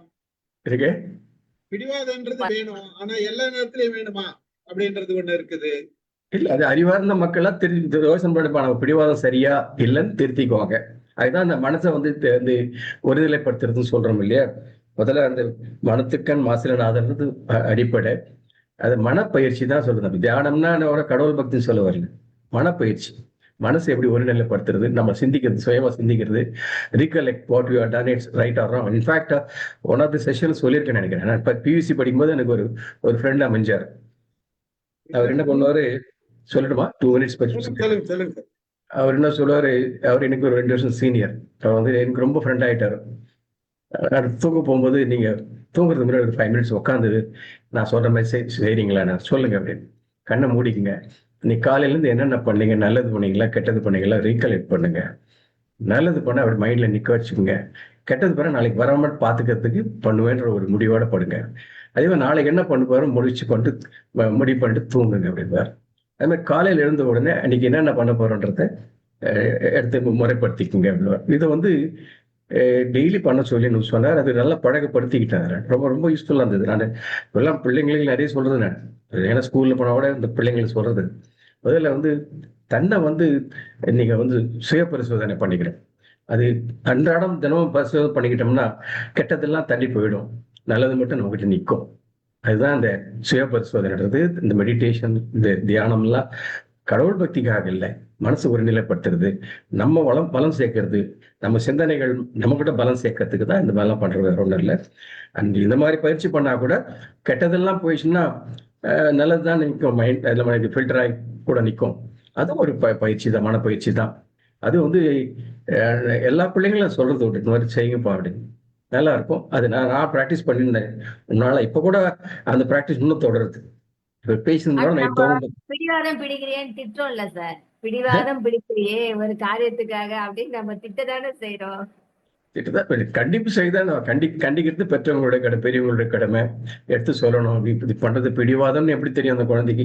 யாராவது எடுத்து சொல்லும் போது தான் அது கண்ணாடியில பாக்குற மாதிரி தான் பெற்றோர்ன்றது எடுத்து காமிக்கணும். உங்ககிட்ட இந்த குறை இருக்குப்பா, அது பண்ணிட்டு இந்த நிவர்த்தி பண்ணா உங்ககிட்ட நல்ல நிறைய பேர் பிடிக்கும் இல்லையா உன்னை அப்படின்னு அவங்களோட நல்லா எடுத்து சொன்னதான் முடியும், அவங்களுக்கும் புரியும். அது பெரியவங்களோட கடமை இல்லையா? அதுவும் அவங்களாவும் தெரிஞ்சுக்கிறது ஒன்று, பாதி பெரியவங்களுக்கு சொல்லக்கூடிய கடமை. எனக்கு வந்து ஒரு 2 வருஷம் பெரியவன் சொன்னால எனக்கு வந்து இந்த மாதிரி பண்ணி ஞானம் செய்கிறேன்னு சொன்னது ரொம்ப நல்லா இருக்கு. ஒன்னோட ஞாபகப்படுத்துருக்கேன் அந்த ஞாபகம் அவரை பத்தி. அது மாதிரி நாளைக்கு இந்த குழந்தைங்களுக்கும் அப்படித்தான் பண்ணணும். அது போற போக்கெல்லாம் விட்டுட்டா தாடா வளர்த்துக்கணும், அப்ப நான் காட்டு செடியாது, நம்ம வளர்க்குற குழந்தைங்கள் தானே அப்படின்ற மாதிரி அந்த எண்ணம் நமக்கும் வரணும். அது பொறுப்புகள் நம்ம எடுத்துக்கணும், அதுவும் நம்ம பொறுப்புகள் தான், அப்படிதான் எடுத்துக்கணும். ஐ திங்க் உங்களுக்கு ஆன்சர் பண்ணிட்டேன்னு நினைக்கிறேன். Thank you. Okay sir. Okay, thank you sir. Thank you. நன்றி. பிடிவாதம்ன்றது இருக்கலாம். ஒரு பிடிவாதம்ன்றது நிமிஷம். ஒரு செயலுக்கு தொடர்ந்து செய்யும் போது அந்த பிடிவாதம்ன்றது உண்மை. ஆனா அதே நேரத்துல பிடிவாதம்ன்றது எல்லா நேரத்திலயும் இருக்காது. இப்ப நைட்டு கரண்ட் ஆஃப் ஆயிடுச்சு, பக்கத்துல வந்து இது டிரான்ஸ்பார்மர் பஸ்ட் ஆயிடுச்சு, எனக்கு 1 மணி நேரத்துல கரண்ட் வந்தாகணும்னு பிடிவாதம் பிடிக்க முடியுமா? நம்ம பிடிக்க முடியாதுல்ல. அவன் அதுக்குரிய நேரம் எடுக்கணும்ல.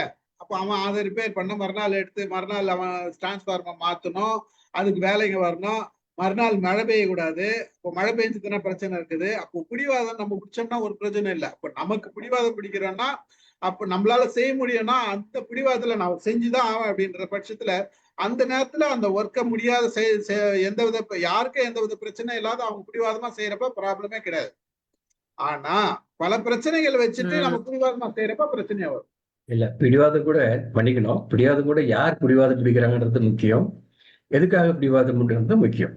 உதாரணத்துக்கு ஒரு சிஇஓ ஆஃப் த கம்பெனி எல்லாரும் டைம் வந்தா ஆகணும் அப்படின்னு பிடிவாதமா இருக்கிறது வந்து டிசிப்ளினுக்காக இருக்கிறது.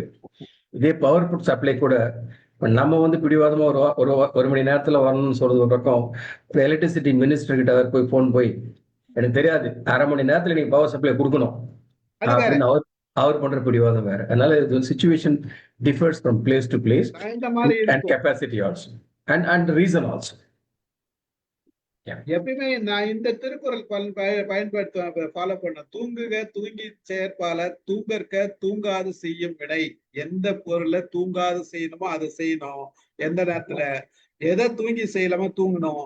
அதாவது அது என்ன அர்த்தம்னா தூங்குறது கிடையாது. இது அர்த்தம் எந்த செயலை நீ இமீடியட்டா செய்யணுமோ அந்த செயலை இமீடியட்டா செய்யணும். எந்த செயலை நிதானமா செய்யணும் அந்த செயலை நிதானமா செய்யணும். இது வந்து இந்த குறள் வந்து பெரும்பாலும் இது பண்ணோம். பலருக்கு இது மாறுது, அது ஒண்ணும் பண்ண முடியாது. அது பிடிவாதமா இருக்கிறதுனால அது இந்த இடத்துல வராது. வாங்க அமுதா மேடம் ஏதாவது சொல்ல வரேன் சார். ஒரு நிமிஷம். பிடிவாதம் வந்து அது குணநலனா இல்ல எமோஷனா? பிடிவாதம் வந்து எமோஷன்ஸ்ல சேர்க்க முடியாது. பிடிவாதத்துக்கு கூட வர விளைவுகள் எமோஷன்ல சேர்க்கலாம். சரி. பிடிவாதத்தினால வர விளைவுகள் இருக்குது இல்லையா? டென்ஷன் வரும் இல்லையா பிடிவாதத்தினால, அது எமோஷன். கோபம் வருது இல்லையா, அது எமோஷன்ஸ் பிடிவாதத்தினால. எரிச்சல் வருது இல்லையா, அது எமோஷன். அது கூட தொடர்ந்து வர்றதெல்லாம் எமோஷன்ஸ்ல வரும். Okay sir. வாங்க மேடம். பிடிவாதம் அப்படிங்கிற ஒரு சொல்லுக்கும் உறுதிப்பாடுங்கிறதுக்கும் வேறுபாடு உண்டு. கொஞ்சம் நூல். ஆமா, உண்மை. ஆமா, உறுதி அப்படிங்கும் போது பெரும்பாலும் அது நல்ல விஷயங்களுக்காக உறுதி பண்றது. பிடிவாதம் அப்படிங்கிறது நல்ல விஷயம் அப்படிங்கிறது கிடையாது. நான் பிடிச்ச முயலுக்கு 3 கால் அப்படின்னு சொல்றது பிடிவாதம். இந்த மாதிரி அது வந்து சரியான பலனை தருகிறதா அப்படிங்கறத பொறுத்து அந்த வாதம் அப்படின்னாலே என்ன பொருள் அப்படின்னா ஒரு விளைவை ஏதோ எங்கேயோ ஒரு கோளாறு பண்ணுதுங்கிறது தான் அர்த்தம் அந்த வாதம் என்று சொல்லு. அந்த பிடிவாதம் அப்படிங்கிறது அதுதான். அந்த பிடிவாதம் என்பது விரும்பத்தக்கது அல்ல. ஆனா உறுதி என்பது விரும்பத்தக்கது. அந்த சொல்லிலேயே நமக்கு வேறுபாடு தெரிஞ்சிடுது. அப்படி தெரியும் போதே பிடிவாதம் கூடாது அப்படிங்கிறத நாம தெரிந்து வைத்துக் கொள்ளலாம். உறுதியாக செயல்பட வேண்டும் அப்படிங்கிறதையும் நாம தெரிஞ்சுக்கலாம். இதுக்குதான் அந்த 2 சொல்லுமே நம்ம தமிழ்ல நம்ம வச்சிருக்கிறோம். அதனால பிடிவாதம் வேறு. இந்த மேடம் எல்லாரும் கை தட்டுங்க. ஏன் சார்? மேடம் இது நல்ல ஒரு கருத்து சொல்லிருக்கீங்க மேடம். நீங்க அதாவது ரொம்ப அழகான சொல் சொன்னீங்க. உறுதின்றது ஒண்ணு, பிடிவாதம்ன்றது ஒண்ணு.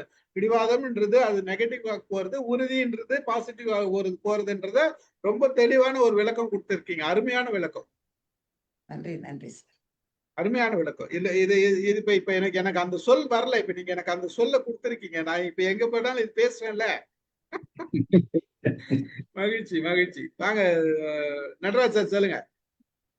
இந்த தூங்காதே தம்பி தூங்காதே என்று பட்டுக்கோட்டை கல்யாண சுந்தரம் எழுதினதுக்கு வேற அர்த்தம் இருக்குது. ஓஷோ சொல்ற தூங்காதேன்றது வேற அர்த்தம். விழிப்புணர்வு இல்லாம இருக்கிறது அவர் சொல்றார் தூங்காதேன்னு சொல்லி. இந்த சத்குருவுடைய ஒரு வீடியோ ஒண்ணு பார்த்தேன். அருமையா இருந்தது. அவர் சொல்றார், தெளிவு இல்லாம நாங்க முடிவு எடுத்துட்டு இருக்கிறோமா. அப்ப இந்த முடிவு என்று சொல்லிக்கல, இந்த பிடிவாதம் தெளிவு இல்லாம எடுக்கிற முடிவாதம் தான் தவறா வர்றது. அது ஒரு அருமையான ஒரு வீடியோ ரொம்ப காலம் பார்த்தேன். அருமையான எக்ஸாம்பிள். டொயோட்டா கம்பெனி ஒன்று விசிட் பண்ணிட்டு அதை எக்ஸ்பீரியன்ஸ் சொல்லி எக்ஸ்பிளைன் பண்ணியிருந்தார். தெளிவுன்னு சொல்லி நாங்கள் தெளிவு எடுக்காம முடிவு எடுத்துடுறோம். பாத்தீங்களா? அங்கதான் அதுல தவறு வரும். நன்றி. அதாவது நீங்க சொன்ன விஷயம் தெளிவு இல்லாத முடிவெடுக்கிறதுன்றதுதான் குழப்ப நிலை. முடிவு எடுக்கணும்னு முடிவு பண்ணிட்டாங்கன்னா அவங்க தெளிவா சிந்திச்சாதான் சரியான முடிவு எடுக்க முடியும். இல்லைன்னா அது கிடையாது. அப்போ அந்த விழிப்புணர்வுன்றது செல்ஃப் அவேர்னஸ் ரொம்ப முக்கியம். நம்ம என்ன செய்யறோன்றது நமக்கு தெரியணும். நாம என்ன செய்யறோம் நமக்கு தெரியலன்னா அப்புறம் நம்ம என்ன செஞ்சோன்றதே தெரியாது கூட. அது விளைவுகள் எப்படி வரும்ன்றது தெரியாது. நான் சொன்னேன், இந்த தூங்காதேன்னு சொன்னேன். நானும் நினைச்சேன் குரட்டை விட்டு தூங்குறேன் மட்டும்தான். அப்படி இல்லை, விழிப்புணர்வோட இருக்கணும். அதுதான் திருவள்ளுவர் அழகா சொல்லிட்டாரு. தூங்குக தூங்கி செயற்பால தூங்கற்க தூங்காது செய்யும் வினை. ஆனா இது தூங்கத்தை பத்தி சொல்லல அவரு. அங்கதான் முக்கியம். தூங்குகன்ற சொல்ல பயன்படுத்தாரு. இது முழுக்க நம்ம முடிவெடுக்கும் திறன் தான். எந்த முடிவை உடனே எடுக்கணுமோ அந்த முடிவை உடனே எடு. எந்த முடிவை நிதானத்தை எடுக்கணுமோ அந்த முடிவு நிதானத்தை எடுத்து தான் சொல்றாரு. அதுதான் இப்ப தூங்காத தம்பி தூங்காதையும். வாங்க சார், செல்லுங்க சார். நடராஜ் சார் வந்தாலுமே இந்த மாதிரி ஏதாச்சும் ஒரு கரெக்டா பாயிண்ட் பண்ணி காமெடி சொல்வாரு. அதுல கருத்தும் இருக்கும். பாராட்டுகள் சார். இப்போ சார் சொன்னார் இல்லைங்களா, அதாவது அவருடைய ஃப்ரெண்டு அவருக்கு ஒரு ப்ராசஸ் சொல்லி கொடுத்தாங்க. கண்ணை மூடி இன்னைக்கு செய்த கெட்ட காரியங்கள் எல்லாம் நினைச்சுக்கோ, நல்ல காரியங்கள் எல்லாம் நினைச்சுக்கோங்க.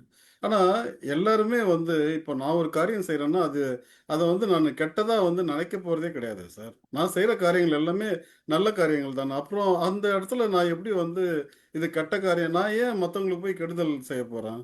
என்னுடைய காரியம் எல்லாம், நான் செய்யக்கூடிய காரியங்கள் அத்தனையுமே நல்ல காரியம்தான். அப்போ அப்படி இருக்கும்போது நான் எப்படி சார் கெட்ட காரியமா அதை டிஃபைன் பண்ண முடியும்? எல்லாரும் செல்வகுமார் ஆயிட முடியுமா? இல்ல, நல்ல கேள்வி. அதனுடைய ரியாக்ஷன் நீங்க என்ன பண்ணீங்களோ அதனுடைய ரியாக்ஷன் தெரியும் இல்லையா, மக்கள் கிட்ட தெரியும் இல்லையா? ஓகே, தட் இஸ் அளவுகோல். நீங்க பண்றதை அப்ரிஷியேட் பண்ணுவாங்க, உங்க பண்றதை நீங்க அது எப்படி சரியில்லைன்னு சொல்லுவாங்க இல்லையா? அதை ஏத்துக்கிற மனப்பான்மை உணர்ந்து. இல்ல நீங்க சொல்றது பப்ளிக்லி ஓகே, பட் ஆனா ஆஸ் எ இண்டிவிஜுவலுக்கு சார், இப்போ நீங்க சொன்னது இண்டிவிஜுவல் தானே. இப்போ இண்டிவிஜுவலா நான் ஒரு காரியம் செய்துக்கிறேன்னாக்கா அந்த காரியங்கள் இப்போ எனக்கு நான் ஒரு காரியம் செய்துக்கும் போது அது நான் தப்பா எப்படி சார் எனக்கு பண்ணிக்க முடியும்? இல்லைங்க, அது இப்படி நான் உதாரணத்துக்கு தப்பா நீங்க பண்ணிக்க மாட்டீங்க. நீங்க ஒருத்தர் சந்திச்சு வந்தீங்க, அந்த மீட்டிங் பிளசண்டா இருந்து எப்படி பேசினீங்க உங்களுக்கு தெரியும். இன்னொரு இடத்துல பேட் எக்ஸ்பீரியன்ஸ் ஆல்சோ. அது ஏன் வந்தது அப்படின்னு இப்போ நீங்க இத்தனை வயசு ஆகி போச்சு. நான் சொல்றேன் அந்த ஃபார்மேஷன் ஏஜ்ல அப்படியே டெவலப் பண்ணிட்டு வர சொல்றேன். இப்ப கூட சொல்லலாம் நம்ம எப்படி பேசணும், எதனால இப்படி திருப்பி அந்த இப்படி ரியாக்ட் பண்ணாரு, நம்ம இப்படி பேசிருக்கலாம் போல இருக்கேன், இப்படி சொல்லியிருந்தா நல்லா இருந்திருக்குமா அதோட அவுட்கம். இப்ப மார்க்கெட்டிங்ல அதெல்லாம் பண்ணுவோம். மார்க்கெட்டிங்ல அவங்க கோச்சிங் பண்ணும்போது அவனை சொல்லலாம், நீ பேசிப்பா, கொஞ்சம் பேச விடுமா கொஞ்ச நேரம். பேசும்போது ஒருத்தர் கவுண்டர் பண்ண சொல்லுவோம். அப்போ எப்படி பேசினா அந்த ரிசீவருக்கு அது நல்லா இருக்கும். ஓகே. எப்படி சொன்னா அவங்களுக்கு அப்பீலிங்கா இருக்கும். உடனே டெலிகாலர்ஸ்லாம் நிறைய பேர் பண்றாங்கல்ல, சில பேர் பேசும்போது உடனே கால் கட் பண்ணுவீங்க நீங்க. கட் பண்ணு. சில பேர் பேசும்போது கொஞ்ச நேரம் கொஞ்சம் கேட்டுன்னு இருப்பீங்க. ஸோ இது ஓகே. எப்படி அப்ரோச் பண்றோம், எப்படி ப்ரெசென்ட் பண்றோம், இப்ப அது எப்படி how the other side react பண்றாங்க, ஓகே. இந்த அப்போ டிரான்சாக்ஷனல் அனாலிசிஸ் சொல்லுவாங்க அதை. அது சின்ன வயசுலயே அது இந்த மாதிரி டெக்னிக்கலா சொல்லாம ஒரு ஆள் தெரிஞ்சது சொல்லி கொடுத்துட்டு போனாரு. நமக்கு டிரான்சாக்ஷன் அனாலிசிஸ் தான் அது. யார்கிட்ட எப்படி பேசுறோம், ஹைட்டா இருந்தா எப்படி, அவங்க கிட்ட ஹைட்னா பிசிக்கல் ஹைட் சொல்லுவாங்க, உயர்ந்தவங்க அவங்க கிட்ட இப்படி பேசணும், குச்சக்கிடந்தா அவங்க கிட்ட இப்படி இறங்கி பேசணும், அங்கிருந்து இப்படி பேச முடியாது, இங்க இருந்து இப்படி பேச முடியாது. ஸோ இந்த ஆமா. டிரான்சாக்ஷன் அனாலிசிஸ் எப்படி பேசினா அது நல்லா இருக்கும், விளைவுகள் நல்லா இருக்கும், யார்கிட்ட கத்துக்க முடியும், யார்கிட்ட ஒதுங்கி வரணும், இதெல்லாம் மனசு வந்து கத்துக் கொடுக்குது இல்லையா உங்களுக்கு எக்ஸ்பீரியன்ஸ். இல்ல அதுதான் சார். அப்போ அது வந்து விளைவுகள்னு சொன்னோம்னாக்கா ஓகே. பட் ஆனா கெடுதல் செய்தது அதாவது இப்போ நீங்க சொன்ன விஷயங்கள் வந்து நம்ம என்ன கெடுதல் செய்தோமோ, கெடுதல் இல்ல எது என்ன நல்ல காரியமோ அதை நம்ம யோசிக்கணும்னும் பொழுது அதுக்கான நம்ம இப்போ அதுல வந்து நான் வந்து கெடுதல்ன்றது அப்படி லிட்டரலா பார்க்கணும், பிளஸ் அண்ட் மைனஸ், எது உங்களுக்கு ஹெல்ப் பண்ணுது, எது நாட் ஹெல்ப் அப்படி பார்ப்பேன். Yes yes yes yes okay okay okay sir. Okay okay thank you. உங்க கேரக்டருக்கு எது ஆட் பண்ணுது, உங்க கேரக்டர் எது குறைக்குது. சரிங்க சார். சரி. டிரான்சாக்ஷன் அனலைசிஸ்ல நிறைய இருக்கு. இப்ப சைல்டு கேரக்டர் இருக்கு, நமக்குள்ளே குழந்தைத்தனம் இருக்கும். பேரண்டிங் கேரக்டர் இருக்கு, இப்ப நமக்குள்ளே ஒரு தாய் தந்தை மனப்பாடமா இருக்கும். அடல்ட் கேரக்டர் இருக்கு, நமக்குள்ளே முதிர்ச்சி அடைந்த கேரக்டர் இருக்கு. ஒரு மனுஷனுக்குள்ள என்ன வளர்ந்தாலும் இத்தனை கேரக்டரும் மாறி மாறி வரும். அப்போ நான் வந்து குழந்தைத்தனமா பேசிட்டு இருக்கேன்னா அந்த குழந்தை மனநிலையில பேசும்போது உங்ககிட்ட நான் குழந்தை மனநிலையில நீங்க விளையாடிட்டு இருக்கும்போது நானும் குழந்தைத்தனமா பேசிட்டு இருந்தேன்னா அங்க சிங்க் ஆயிடும். நீங்க முதிர்ச்சியா பேசிட்டு இருக்கும்போது நான் குழந்தைத்தனமா பேசினேன்னா, நீங்க அடல்ட் ஸ்டேஜ்ல இருக்கீங்க, நான் சைல்டு ஸ்டேஜ்ல இருந்தேன்னா அங்க சிங்க் ஆகாது. என்ன பைத்தியக்கார மாதிரி பேசிட்டு இருக்கேன், நான் எவ்வளவு முதிர்ச்சியான விஷயத்த பேசுறேன், விளையாட்டுத்தனமா விளையாடிட்டு இருக்கேன் நீங்க. சோ அங்க நெகட்டிவ் ஆயிடுதா, நீங்க பேசுறது கரெக்ட் தான், நான் பேசுறது கரெக்ட் தான். ஆனா வந்து அந்த நான் விளையாட்டா பேசுறேன், நீங்க வந்து சீரியஸா பேசிட்டு இருக்கீங்க. அப்போ என்ன ஆகுனா கம்யூனிகேஷன் மாறுது. அப்போ உங்களுக்கு என்ன ஆகுனா நீங்க அதையும் விளையாட்டா எடுத்துக்கிட்டீங்கன்னா சிங்க் ஆயிடும். ஆனா நீங்க சீரியஸா எடுத்துக்கிட்டீங்கன்னா அப்போ அங்க நெகட்டிவ் ஆயிடுது. நான் எவ்வளவு சீரியஸா சொல்லிட்டு இருக்கேன், இதால் வந்து குழந்தை மாதிரி விளையாடிட்டு இருக்காங்க அப்படின்னும் போது உங்களுக்கு கோபம் டக்குன்னு வந்துடும். இல்ல நானு ஆக்சுவலா சார் சொன்னது வந்து ஒரு நல்ல அதுதான் அர்த்தம். நெகட்டிவ்னா நெகட்டிவ் கிடையாது. இந்த மாதிரி வரும்போது இன்னொரு விஷயம் சொல்றேன். ஒரு சர்டிபிகேட் ஒரு ஆபீஸ்ல வாங்க போறீங்க, நாளைக்கு வந்தீங்கன்னா ஒரு இவ்வளவு அமௌண்ட் கொடுத்தீங்கன்னா நான் உங்களுக்கு கொடுத்துட்றேன் அப்படின்னு சொல்றான். சரி, இது எப்பயுமே இயல்பா நடக்குது. நாளைக்கு நம்ம போறோம், அந்த அமௌண்ட் கொடுக்குறோம், கரெக்டா லஞ்ச ஒழிப்புத்துறை வந்து உங்களையும் பிடிச்சிடறான், அவனையும் பிடிச்சிடறான். நம்மள வரைக்கும் அது நல்ல செயல் தான். அன்னைக்கு முந்தா நாள் வரைக்கும் அந்த நேரத்துக்கு முன்னாடி வரைக்கும் நல்ல செயல் தான். ஆனா அந்த நேரத்துல ஐயோ நம்ம லஞ்சம் கொடுத்து மாட்டிக்கணுமேனு ஒரு பக்கம் நம்மள உறுத்தம், அவனு வரைக்கும் நல்ல செயல் தான், அவனுக்கும் உறுத்தம். அப்போ டோட்டலா என்ன ஹோல் இது வந்து என்னதான் நல்ல செயல் நினைச்சதுமா டேமேஜ் ஆயிடுது. அப்ப கெட்ட செயல் ஆயிடுதுல, கெட்ட செயல் ஆயிடுச்சு. ஓகே, புரியுதுங்களா? சிச்சுவேஷனை பொறுத்து, ஒவ்வொரு செயலை பொறுத்தும், ஒவ்வொரு நேரத்தை பொறுத்தும் இது மாறும். எதையுமே வந்து நாம வந்து இப்போ ஒரு நீங்க என்ன பண்றீங்க, நாளைக்கு வந்து நான் வந்து ஒரு 10 லட்சம் ரூபாய் லோன் எடுக்க போறேன், எனக்கு சூரிட்டி போடுங்க. நம்ம ஸ்டீபன் சார் தானே சூரிட்டி போட்டுறீங்க, வாங்கிடுறேன். ஒரு 2 வருஷம் கழிச்சு நான் காணாத போயிடுறேன். உங்களை வந்து பேங்க்ல இருந்து வந்து தொந்தரவு பண்றான், அது பண்றான். ஒரு ஸ்டேஜுக்கு அப்புறம் உங்களை அரெஸ்ட் பண்ணிடுறான். அப்போ நீங்க நல்ல செயல் தான் செஞ்சீங்க, ஆனா செஞ்ச செயல் வந்து கெட்டதாயிடுச்சா இல்லையா? கெட்டதாயிடுச்சு சார். ஆனா சார் வந்து என்ன சொன்னாங்கன்னாக்கா as a டெய்லி எக்ஸசைஸ் சொன்னாங்க இல்லைங்களா? அப்போ நான் இன்னைக்கு செய்யும் பொழுது அது நல்ல காரியம் தான், நான் நல்லது தானே நினைச்சுக்குவேன். தப்பே கிடையாது, அவ்வளவுதான். சில விஷயங்கள் யோசிக்கணும். நாளைக்கு சூரிட்டி போட போறேன், நல்ல காரியம் தான் செய்ய போறோம். ஆனா சூரிட்டி போடுறதுனால விளைவுகள் என்னன்றது நம்ம யோசிக்கணும்ல. Okay okay. அப்ப அங்க வந்து நல்லது மாதிரி தெரிஞ்சாலும் சில விஷயங்கள் நம்மளுக்கு பாதிக்கும்ன்றது ஒண்ணு இருக்குது இல்ல. பாதிச்ச பிறகு கெட்ட காரியம் டெசிஷன் எடுக்கிறத விட பாதிக்கிறதுக்கு முன்னாடி நான் இது வந்து செஞ்சேன்னா அந்த பிரச்சனை வரும், அப்ப நாளைக்கு நான் தப்பான ஒரு பொசிஷன்ல போய் நின்னுடுவேன்னு நினைக்கிறப்ப அது நெகட்டிவ் ஆயிடுது. இததான் அனுபவசாலின்னு சொல்றேன் பாருங்க. அனுபவசாலி ஒரு அதுதான் சார், உங்களை மாதிரி அனுபவசாலி கிட்ட இருந்து தான் சார் நாங்களாம் கத்துக்கிறதுக்காக. இல்ல அப்படி இல்ல, இது வந்து அது சொன்னீங்களா, அதுக்கு அனுபவம் தான். அவர் சொன்ன அனுபவம் எனக்கே இருக்கு. எனக்கு கூட இருக்கு சார். எனக்கு இருந்தது. ஒரு நாள் எங்க அப்பா வீட்டுக்கு ஊர்ல வந்தாரு, திடீர்னு வந்து கோர்ட்ல இருந்து ஒரு ஆள் வந்தா, சார் நோட்டீஸ் வந்துருக்கு உங்களுக்கு அப்படின்னு. எனக்கு என்ன எதுக்கே நோட்டீஸ் அப்படின்னு, யாரும் ஸ்டூரிட்டி போட்டிருக்கேன். அது எங்க அப்பா ஊர்ல இருந்து வந்து கையில கொடுத்துட்டான். ரொம்ப கஷ்டமா போச்சு அவரை சமாளிக்கிறது போது, உனக்கு ஏன் இந்த வேலை எல்லாம் அப்படின்ற மாதிரி. அதனால இன்னொரு கருத்து கூட இங்க முன்வைக்க விரும்புறேன். பிகாஸ் நான் அறிவார்த்த மக்கள் இருக்கீங்க. நான் பெரும்பாலும் இந்த யங்ஸ்டர்ஸ் எஸ்பெஷலி இந்த குழந்தைங்க 3 வயசுல இருந்து 10 வயசு குழந்தை வளர்க்குறவங்க அவங்க கிட்டலாம் சொல்றது, இந்த குழந்தை முதல்ல அதுங்களுக்கு முதல்ல அப்பா அம்மா தான் ஹீரோ ஹீரோயின். அவங்களுக்கு வேற யாரா வெளி உலகம் தெரியாது. முதல்ல தெரியுதா அவங்க அப்பா அம்மா தான். அப்போ ஒவ்வொரு மனுஷங்கிட்டையும் பாசிட்டிவ் நெகட்டிவ் இருக்கு கேரக்டர் வைஸ். ஒரு அப்பா அம்மாக்குள்ள கூட ஒருத்தர்கிட்ட 60% பாசிட்டிவ் இருக்கும், 40% நெகட்டிவ் இருக்கும். ஒருத்தர்கிட்ட 90% பாசிட்டிவ் இருக்கும், 10% நெகட்டிவ் இருக்கும். வேரியஸ் காம்பினேஷன்ஸ் இருக்கும். எப்படி இருந்தாலும் அந்த பிள்ளைங்க பார்த்து வளரும் போது நீங்க பாசிட்டிவா தான் நடந்துக்கணும். அந்த குழந்தைகளுக்கு நீங்க முதல்ல எழுதிக்கிங்க உங்ககிட்ட என்ன பாசிட்டிவ் நெகட்டிவ். நீங்க யாரும் சொல்ல வேண்டாம். பட் பாசிட்டிவ் மட்டும்தான் அந்த குழந்தைகிட்ட காமிப்பேன். அவங்க எதிர்க்க நீங்க பின்னாடி போய் சண்டை போட்டுங்க. அதுக்கப்புறம் அவங்களோட தனிப்பட்ட இது அந்த குழந்தை எதிர்க்க அந்த பாசிட்டிவ் மட்டும் அது போட்டா அது ஃபில் அப் ஆகிட்டே வரும். அந்த 50% take from the parents. The balance 50% become from the society. இந்த 50% இந்த மாதிரி நல்ல குவாலிட்டியே போற பசங்க கிளாஸ்ல போனா முதல் பெஞ்சில் உட்காரும். போய் சைக்காலஜிக்கலி வீட்டுல சண்டை சச்சரவா இருக்கிற வீட்டுல 10 குழந்தை போகும்போது அது பெண் பெஞ்சில் தான் உட்காரும் போயிட்டு. இதெல்லாம் நீங்க பார்த்துருப்பீங்க நிறைய. அதே மாதிரி ஹோம்ஒர்க் பண்ணாத போற குழந்தைங்க பின்னாடி தான் உட்காரும், முன்னாடி உட்காராது. அந்த வாத்தியாருக்கு உடம்பு சரியாது போயிடக்கூடாதா கூட வேண்டி பார்ப்போம். சார் இன்னைக்கு லீவ் வந்துடக்கூடாதா, நீ கிளாஸ் விட்டுருப்பட்டாங்களே, ஏன்னா ஹோம்ஒர்க் பண்ணின்னு வரல. அந்த மைண்ட்ல அந்த ப்ரெஷர் இருக்கும். அதனால இந்த பாசிட்டிவ் காமிச்சிட்டாங்கன்னா அது சொசைட்டில மற்ற கிளாஸ் மேல ஸ்டூடெண்ட்ஸ் கிட்ட, ஃப்ரெண்ட்ஸு கிட்ட, ஒர்க் பண்ற இடத்துல அப்படியே பாசிட்டிவாவே போயிட்டு இருப்பான் அந்த ஆளு. அந்த நெகட்டிவ் ஆரம்பத்துல ஃபில்அப் ஆயிடுச்சுன்னா அது போக ஃபுல்லா லைஃப் ஃபுல்லா நெகட்டிவா போக யாராவது திருத்தணும். மறு திரும்ப அவனா திருத்தணும், இல்லை வேற யாராவது திருத்தணும். நீங்க நிறைய பேர் பார்த்துருக்கலாம். இந்த உளவியல் அப்போ அந்த பேரண்ட்ஸுக்கு அந்த கடப்பாடு இருக்குது. இந்த சொன்னீங்களா அந்த உறுதி, மனதில் உறுதி இப்படி கொடுக்கறது, நல்ல டிசிஷன். ஒரு கடைக்கு போறான் பையன், குழந்தை எடுத்துட்டா தீ வாங்கி வச்சுட்டுவான்னு முதல்ல சொல்றது பேரண்ட்ஸுக்கு அந்த இது வேணும், அந்த உறுதி வேணும். என் பையன் நல்லா ஸ்மார்ட்டா எடுத்துட்டான்னு சொன்னா அது அவ்வளவுதான், அது முடிஞ்சது. கந்தல் தான். இன்னும் சில வீட்டுங்களை சொல்லுவாங்க, என் பையன் நல்லா படிக்கிறான், அந்த டீச்சர் தான் என் மேல கடுப்பு, அவன் பையன் படிக்கிறான், அவனுக்கு மார்க் போறதுக்காக அவனை குறைக்கிறாங்க அப்படின்னு. இந்த மாதிரி 2-3 பேர் சொன்னாங்க. இந்த மாதிரி சொல்றது முதல்ல நிறுத்துங்க, முதல்ல அந்த குழந்தைய கெடுக்குறீங்க அப்படின்னு. முதல்ல அவனை போய் பார்த்து அவன் போய் நல்ல மார்க் வாங்குறது எப்படி பண்றதுன்னு சொல்லுங்க. நீ எடுத்துக்கும் போது அவன் மைண்ட்ல போட்டு இதை விதைக்காதீங்க. அப்ப என்ன ஆகும், அந்த பையனுக்கு போகும்போது எல்லாரும் சந்தேகத்தோட தான் உள்ள போவாம அப்படின்னு. அது மாதிரி 2-3 பேர் கரெக்ட் பண்ணிருக்கேன்.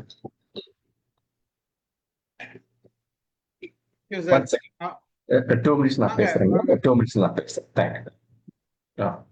ஸோ ஐ திங்க் நிறைய பேசிட்டு பண்ணீங்க, நிறைய வாய்ப்பு கொடுத்துட்டீங்க எனக்கு பேசுறதுக்கு. Thank you very much. சப்ஜெக்ட் நல்லா இருந்தது. விடைபெறுகிறேன். வணக்கம். திரு செல்வகுமார் சரியா சொல்லணும்னா தப்பா சொல்லிட்டு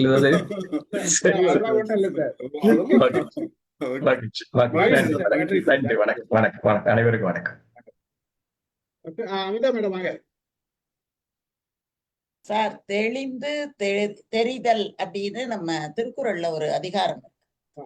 அந்த அதிகாரத்துல தெளிவுங்கிறத பத்தி தான் அந்த 10 பாடலும் சொல்லும்.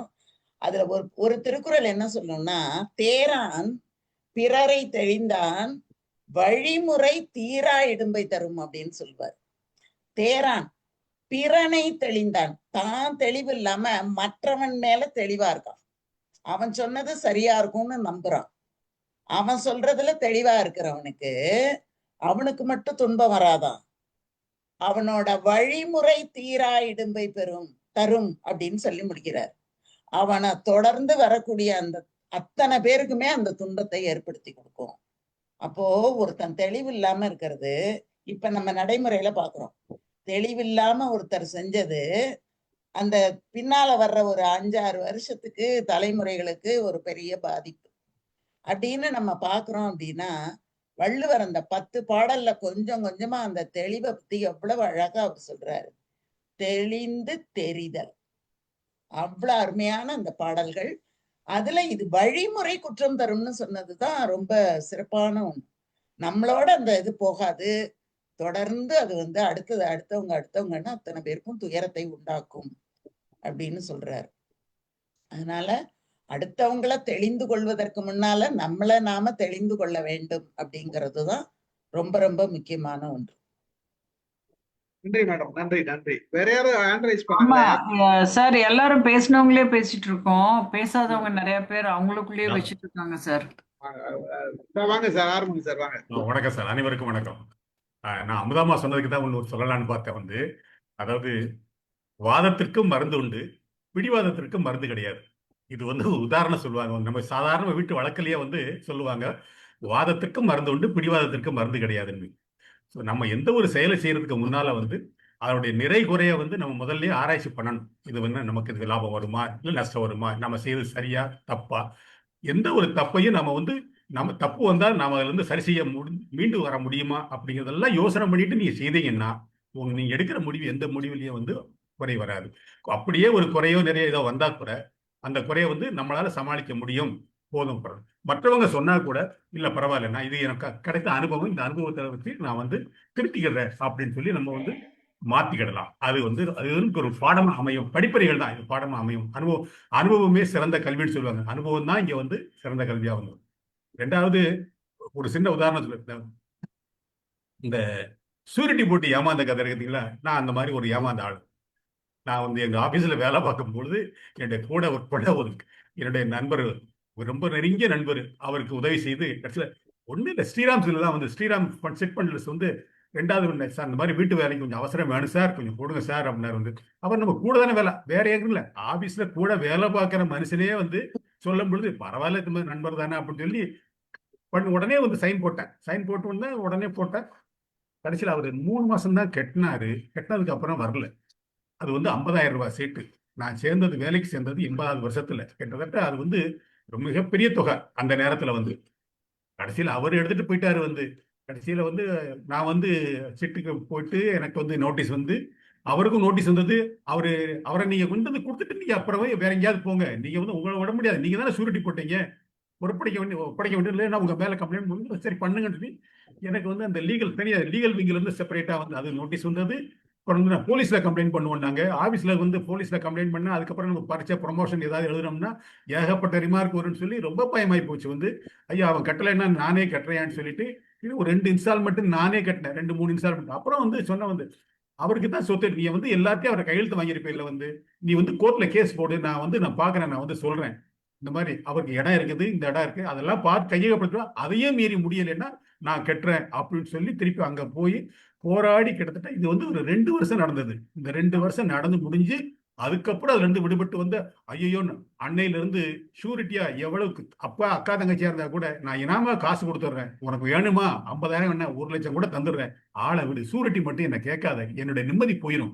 ஏன்னா அந்த பட்ட அனுபவத்தை நான் அந்த அனுபவம் இன்னைக்கு வரைக்கும் கை கொடுக்க. அதனால ஷூரிட்டி யாருக்காவது செய்யணும்னு ஆசைப்பட்டீங்கன்னா உண்மையிலேயே செய்யுங்க. அது வராது, இந்த பணம் வராது அப்படின்னு மனசுல நினைச்சுக்கிட்டே செய்தீங்கன்னா அது அவங்க நீங்க முடிவு எடுத்துட்டீங்க, தெளிவான முடிவு, அது உங்களுடைய முடிவு. அதனால மனம் பிறகு வாய்ப்பு இல்லை. நன்றி சார், வாய்ப்புக்கு நன்றி. நன்றி சார், நன்றி சார், நன்றி சார். நம்ம கல்யாணி மேடம் போயிட்டாங்களா? சார் இருக்கேன் சார், என்ன போயிட்டீங்களான்னு கேக்குறீங்க? கோச்சிக்க போறாங்க சார். நான் உட்காந்து ஒவ்வொன்றுக்கும் ரியாக்ஷன் கொடுத்து கையை தட்டிட்டு இருக்கேன். இல்ல சார், மற்றவங்க எல்லாம் பேசட்டும் சார். கோபால் ரத்னம் சார் எல்லாம் ஒன்னும் பேசவே இல்ல. ஓகே, பேசாதவர்கள் அந்த பாயிண்ட்டுக்கு பேசலாம், நம்ம சொன்ன கருத்துக்கு பேசலாம். அனைவருக்கும் வணக்கம். இன்றைய தலைப்பை ஒட்டி எனக்கு ஃபிளாஷ் ஆன நியூஸ் என்னன்னா, யூஸ்வலா நியூ இயர் டைம்ல ஒரு டைரி வாங்குவோம், நியூ இயர் ரெசல்யூஷன் எழுதுவோம். ஒரு 6 மாசம் கழிச்சு அதை திரும்பி பார்க்கும்போது நமக்கே சிரிப்பு வரும். அதே மாதிரி bucket list, last year bucket list எடுத்து பார்க்கும்போது நிச்சயமா நமக்குள்ளாரியே கான்ஃபிளிக்ட் நிறைய டெவலப் பண்ணியிருப்போம். இது ஒரு உதாரணம் சார். அதாவது இந்த கான்ட்ரடிக்டரி பாயிண்ட் எங்க வருதுன்னா, டைலமா, அதாவது இருதலை அப்படின்ற மாதிரி சொல்லுவாங்க. முதல்ல ஒரு ஸ்டாண்ட்னஸ் இல்லாம வேறொரு ஸ்டாண்ட்ல இருக்கும்போது அந்த மாதிரி ஒரு பிரச்சனைகள் வருதா என்னுடைய கருத்து. இது பிரெயின் தாட் ப்ராசஸ்ல வரக்கூடிய கோளாறுன்னு சொல்லலாம். இதை ஓவர் கம் பண்ணோம் அப்படின்னா ஒரே வழி, ஒன்றே செய், நன்றே செய், இன்றே செய் அப்படின்ற ஒரு கான்செப்டை எங்க நான் சொல்ல விரும்புறேன் சார். நன்றி, நன்றி sir. Thank you sir, thank you. Chakrapani sir. அதே மாதிரி நானும் அந்த ஸ்ரீராம் செட்டுக்கு ஷூரிட்டி போட்டுட்டு 2 தடவை கோர்ட்டுக்கு போய் வந்திருக்கேன். என்னுடைய அனுபவம். என்னால் சார் இது ஒரு வீட் எல்லாருக்கிட்டையும் இருக்கு சார் ஆமா. அனுபவம் எல்லாரும். ஒரு ஒரு வீட்டுக்கு வாங்குறதுக்காக விட்னஸ் போட்டாருங்க. அதுக்காக ஒரு பரிதாபப்பட்டு போட்ட பிறகு ஒரு 6 மாசம் 1 வருஷம் கழிச்சு சார் சொன்ன மாதிரி 2 முறை கோர்ட் ஏறி வந்த அனுபவம் எனக்கு இருக்குது. நன்றி சார். நன்றி சார். இந்த அனுபவம் எல்லாருக்கும் இருக்கும். இந்த அனுபவத்தை வேண்டாம், வேற எதுனா பேசுவோம். வாங்க சார், சக்கரபாணி சார் பேசுங்க. அனைவருக்கும் வணக்கம். எல்லாருடைய கருத்துக்களையும் கேட்டுக்கிட்டு இருந்தேன். நம்ம கிட்ட இன்னும் நம்ம இம்ப்ரூவ் பண்ணிக்கிறது எனக்கு இந்த அனுபவம் உண்டு. ஒரு டெசிஷன் எடுப்பேன், அது முடியறதுக்கு முன்னாடி ஐயோ நம்ம தவறான பாதையில போறோமோ, அதை பாதியில விட்டு போட்டு இன்னொரு டெசிஷன் போறது, இது எனக்கு ரொம்ப காலமா இருக்குது. இப்ப நீங்க சொல்றதெல்லாம் வந்துட்டு எனக்கு ஒரு படிப்பினை. அது ரைட்டா ராங் ப்ரொசீட் பண்ணுன்ற அந்த ஒரு இல்லை, ஒரு வேவரிங் மைண்ட். அப்படி என்னமோ தெரியல, நம்ம தப்பா பண்ணிக்கிட்டு இருக்கோம் போல தெரியுதுன்னுட்டு அதை அப்படியே ஸ்டாப் பண்ணிட்டு இன்னொரு இது பண்ணி டெசிஷன் எடுத்துட்டு அது வழியா போறது. அது ஒன்று. அதுதான் கிராமத்துல ஒன்று சொல்லுவாங்க, ஒன்றும் சுய புத்தி இருக்கணும், இல்லை சொல் புத்தி இருக்கணும், இல்லை சுய புத்தி இருக்கணும். சொல்றவங்க யார் பேச்சை கேட்கணும், உனக்கும் புத்தி கிடையாது, இன்னொரு சொல்றதையும் கேட்க மாட்டேங்கிற அப்படின்னாங்க. அது ஒரு தப்புதான் சொல்லக்கூடிய வார்த்தை அது. ஆனா இப்ப என்னுடைய இது என்ன கேட்டா, ஒரு தடவை எடுத்ததில்லை, நிறைய தடவை நம்ம எடுக்கிற டெசிஷன் முதல்ல எடுக்கும் போதே உறுதியா நான் இதுல கண்டிப்பா நல்லதோ கெட்டதோ ஒரு கை பாத்துறேன், அந்த எண்ணம் இல்லை. அது அது என்னுடைய வீக்னஸ். நன்றி சார், நன்றி. நாம சொன்ன இந்த காக்னிட்டிவ் டிசோனன்ஸ் வந்து எல்லார்கிட்டையும் இருக்கு, எல்லார்கிட்டையும் இருக்குது. வேற வேற கோணத்துல இருக்கு, ஒவ்வொருத்தரும் ஒவ்வொரு விஷயத்துல இருக்கும். ஆனா நம்ம ஒரு செயலை முடிக்கணும், இந்த வருஷத்துக்குள்ள ஒரு செயலை முடிக்கணும்னு நினைச்சிட்டு இருந்தோம்னா அதை நோக்கி நம்ம பயணிக்கிறோமான்னு பார்த்தா நிறைய பேர் பயணிக்கிறது இல்லை. நம்ம பயணிக்கிறோம்னு நினைச்சிட்டு இருப்போம். அதுக்குண்டான ஆக்ஷன் எவ்வளவு எடுத்தேன்னு பார்த்தோம்னா நம்மளோட ஆக்ஷன் கம்மியா தான் இருக்கும். அந்த செயல் வந்து அதுதான் முக்கியம். அதுதான் இவர் சொல்றாரு. இப்ப நம்ம கூட ஒன்றும் பிரச்சனை இல்லை, உங்களுக்கு ஒரு இது எழுதி கொடுக்கணும், நானு வனத்துறை அணித்துறை எழுதல, நீங்க கொடுத்து ரொம்ப நாள் ஆச்சு. எனக்கு நம்ம ஆர்வம் சார் எழுதி கொடுத்துட்டாரு. இப்ப நானும் வந்து ஏதோ ஒரு விஷயத்துல எங்கேயோ ஒரு விஷயம் தடுக்குது, அது வேற ஒரு இது வந்ததுனால பண்ணல. அதுதான் அந்த எங்கேயோ ஒரு இடத்துல ஒவ்வொரு செயல்ல வந்து நாம வந்து மாறுபடுறோம், வேற டைவர்ட் பண்ணிட்டு போயிட்டே இருக்கிறோம். அப்போ வந்து அந்த செயல் வந்து ஃபெயில் ஆயிடுது பல நேரங்கள்ல. இன்னைக்கு இருக்கிற சோசியல் மீடியால வந்து இன்னைக்கு நாம காலையில இன்னைக்கு 10 பக்கம் எழுதணும், ஒரு 2 பக்கம் எழுதணும்னு உட்காந்துட்டு பேஸ்புக் படம்னா 4 பக்கம் 2 பேரை கூட எழுத மாட்டோம். பேஸ்புக்கோ வேற ஏதோ பார்த்துட்டு அப்படியே கண்டினியூஸா பார்த்துட்டு வேற ஒரு டைவர்ட் பண்ணி போயிட்டே இருந்தோம்னா நம்ம என்ன எழுதணும்னு நினைச்சோமோ அதுக்கு தேட போற பாயிண்ட் போய் வேற ஏதோ வந்து மனசுல நிற்கும். 2 மணி நேரம் ஆச்சு, ஒரு பேரை கூட எழுதியிருக்க மாட்டோம். ஸோ அப்போ வந்து நம்மளோட நோக்கத்துல என்னன்னா, அப்ப எழுதணும்னு முடிவு பண்ணிட்டோம்னா அதுக்கு முன்னாடியே பாயிண்ட் நோட் பண்ணி வச்சுட்டு எழுத ஆரம்பிச்ச உடனே வேற எதுலயே போகக்கூடாது, 2 பக்கம் எழுதி முடிச்சிடணும். அப்போ அந்த கன்சிஸ்டன்சி இருக்கும். இது தொடர்ச்சியா செய்யும் போது நம்ம சக்சஸ்ஃபுல்லா வந்துடலாம். 6 மாசம் நம்ம எவ்வளவுனா ஒண்ணுமே இல்லை. நமக்கு ஒரு நல்ல யோசித்து பாருங்க, நமக்கு டாக் கொடுத்தாரு 1400வது நிகழ்ச்சிக்கு நம்ம சோமலிபன் சார் வந்து M1 M2 M3ன்னு சொல்லி பேசினாரு, மணி பத்தி பேசினாரு. அன்னைக்குதான் ஒரு டிசிஷன் எடுத்தாரு, புக்கு எழுத போறேன்ட்டு எழுதி முடிச்சுட்டாரு. நாம 1400வது புக்கு நிகழ்ச்சிக்கு பண்ணது. இப்ப நம்ம இன்னைக்கு வந்து 1420வது நிகழ்ச்சி. இந்த 20 நிகழ்ச்சி தான் டோட்டலா ஒரு 25 நாள் இல்ல 30 நாள் இருந்திருப்போம் அந்த நிகழ்ச்சி நடந்து. இந்த 30 நாள்ல அவர் எழுதி முடிச்சு, புக்கு எழுதி முடிச்சு, அது கரெக்ஷனும் பார்த்து பிரிண்ட்டுக்கு போறதுக்கு ரெடி ஆயிடுச்சு. அப்ப அவர் ஆக்ஷனோட இன்டர்டா இருக்கிறார்ல. அப்ப அந்த குயிக்கா டக்கு டக்குன்னு எழுதி முடிச்சிட்டாரு. அதுல என்ன எனக்கு எப்படி தெரிஞ்சதுன்னா, வசந்தி மேடம் பத்தி என்னை பத்தியும் எழுதிருக்காரு அதுல கொஞ்சம். அது ஒரு திருத்தி நம்ம நாராயண்மூர்த்தி சார் தான் அதுக்கு வாழ்த்துறை கொடுத்துட்டாருன்னு நினைக்கிறேன். அது கரெக்ஷனும் பார்த்தாரு. சோ அதனால இந்த செய்தி எல்லாம் லீக் ஆயிடுச்சு. ஆனா அவர் என்கிட்ட சொல்லிட்டாரு, எழுதி முடிச்சிட்டேன்றதை என்கிட்ட சொன்னார் சார், சோமலிபன் சார். சோ அப்ப அந்த ஆக்ஷனோட இருக்கிறாருல, எழுதுனான்னு அன்னைக்கு முடிவு எடுத்து 1 மாசத்துல எழுதி முடிச்சிட்டாருல. 1 மாசத்துக்கு ஒரு புக்கு எழுதுறாருன்னா பெரிய விஷயம் தானே. நம்ம 6 மாசத்துக்கு கூட ஒரு புக்கு எழுதுறோம், அதுக்கு 6 நிமிஷம் 6 நிமிஷம் மாதிரி போயிடும், 6 நாள் மாதிரி போயிடும் நம்ம சொல்லியிருந்தா எப்படி சார்? ஒரு விஷயம் சார், இப்போ அவரு எழுதியிருக்காருன்னா அவர் ஏற்கனவே 100 புக் எழுதியிருப்பாரு. அதனால அடுத்த புக் வந்து அவருக்கு ஈஸியா இருக்கும் சார். நம்ம அதான் வந்து அவர் 1 மாசத்துல எழுதுனாரு. அதுதான் சார். அதுதான் வந்து நம்ம 6 மாசத்துல எடுத்துக்கல, தப்பு இல்லையே. அதுதான் அதெல்லாம் ஒன்றும் தப்பே கிடையாது தான் சார். நான் வேற ஒண்ணும் சொல்லியா. இல்ல நீங்க நம்ம 6 மாசம் எடுத்துக்கிறோமே அப்படின்றது ஒரு ஒரு வருத்தத்தோட சொல்ற மாதிரியா இருக்கு. வருத்தத்தோட அதுல எல்லாம் சொல்றேன் வருத்தப்படுறதுக்கு சார். ஒண்ணும் 6 கிடையாது. வருஷமா நான் எழுதுறேன் சார் இன்னும் புக்க. 6 வருஷம். அதுக்கு ஒண்ணும் சொல்ல முடியாது. நான் என்னதான் சொன்னேன். Okay okay okay. இப்ப திருப்தியா இருக்குமே. ஒருத்தருக்கா? வாங்க சார். இல்ல நான் உங்களுக்கு தான் சொன்னேன். வாங்க கல்யாணி மேடம். ஓகே சார், நான் வந்து கோபால் ரத்னம் சாருக்கு தான் பதில் சொன்னேன். அதாவது நியூ இயர் ரெசல்யூஷன் எடுத்துட்டு ஒரு 6 மாசத்துக்கு அப்புறம்னாரு. 6 மாசம் வரைக்கும் தாங்கினாதான் பரவாயில்லையா? அது 6 4 எனக்கெல்லாம் 6 நிமிஷத்துக்குள்ள காணா போயிடும் சார். அதனால ரெசல்யூஷன்லாம் எடுக்கிறதே கிடையாது. எதுக்கு வம்பு அப்படின்ட்டு. அது கோபால் ரத்னம் சாருக்கு அது. வணக்கம் ஸ்டீஃபன் சார். இன்னைக்கு வந்து ஒரு நிமிஷம் இருங்க, ஒரு நிமிஷம் இருங்க. இது ரெசல்யூஷன் பத்தி பேசல. நம்ம தினமும் எடுக்கிற ஒவ்வொரு நாளும் ஒரு எடுக்கிற முடிவுகள் பத்தி தான். சார், இப்ப நான் வந்து நீங்க பேசின அறிவாற்றல் பத்தி பேசவா, வேற என்ன பேசட்டும்? அதுதான் சொல்றேன். அததான் பேசுறேன் சார். நீங்க முதல்ல இருந்து பேசினதான் நான் பேச போறேன் சார். ஓகேவா சார்? அதுதான் பேசுங்க, அதான் பேசுங்க. Okay sir, thank you sir. So இப்போ நீங்கள் அதான் பிகினிங்ல இருந்து ஆரம்பிச்சிங்க சார். இமயமலையில் ஆரம்பிச்சுட்டு அந்த பூகம்பம் வந்தது சொன்னீங்க. அது எல்லாம் வந்து அந்த காலத்தில் அறிவியல் வந்து இல்லாத காலத்தில் நம்ம அதை தான் நம்ப வேண்டி இருந்தது, ஆண்டவனை தான் நம்ப வேண்டி இருந்தது. எதனால விஷயங்கள் நடக்குது அப்படிங்கிறதே புரியாதப்போ இப்போ புரியறதுனால இப்போ வந்து அதை நம்ம வேற மாதிரி எடுத்துக்கிறோம். அது ஒன்று. இன்னொன்று வந்து இது சொன்னீங்க, தியான நிலை. புக்கு படிச்சா கூட அது தியான நிலைன்னு சொன்னீங்க சார். அது கொஞ்சம் எனக்கு வந்து சரியா ஒத்து வரல. ஏன்னா ஒரு விஷயத்த வந்து ஃபோக்கஸ் பண்ணி கான்சன்ட்ரேஷன் பண்ணி பண்றதுங்கிறது ஒரு விஷயம். தியான நிலை அப்படிங்கிறது என்னன்னா, எதுவுமே நம்ம மனசுக்குள்ள எந்த விதமான எண்ணங்களும் ஓடக்கூடாது. அப்பதான் நம்மளே வந்து நம்ம இது பண்ண முடியும். அதை தான் தியான நிலைன்னு சொல்லுவாங்கங்கிறது என்னோட ஒப்பீனியன். ஏன்னா சும்மா இருக்கிறது, நீங்க சொல்றது கான்சென்ட்ரேஷன் பண்றது, ஒரு விஷயத்த செய்யும் போது அதை பார்த்து பண்றோங்கிறது. ஆனா இப்ப நீங்க வந்து அந்த கதை படிக்கிறேன்னு சொல்றீங்களா சார், அப்ப நீங்க அதுக்குள்ள இருக்கிற கதாபாத்திரங்களை எல்லாத்துக்கும் போறீங்க.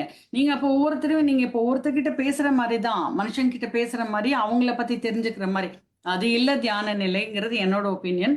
நம்ம உணர்றது தான் தியான நிலை. நம்ம மனசு வந்து அமைதியா, சலனமற்ற, எண்ணங்கள் அற்று ஒரு அமைதியான ஒரு நிலை இருக்கிறது தான் தியான நிலைங்கிறது என்னோட ஒப்பீனியன் சார்.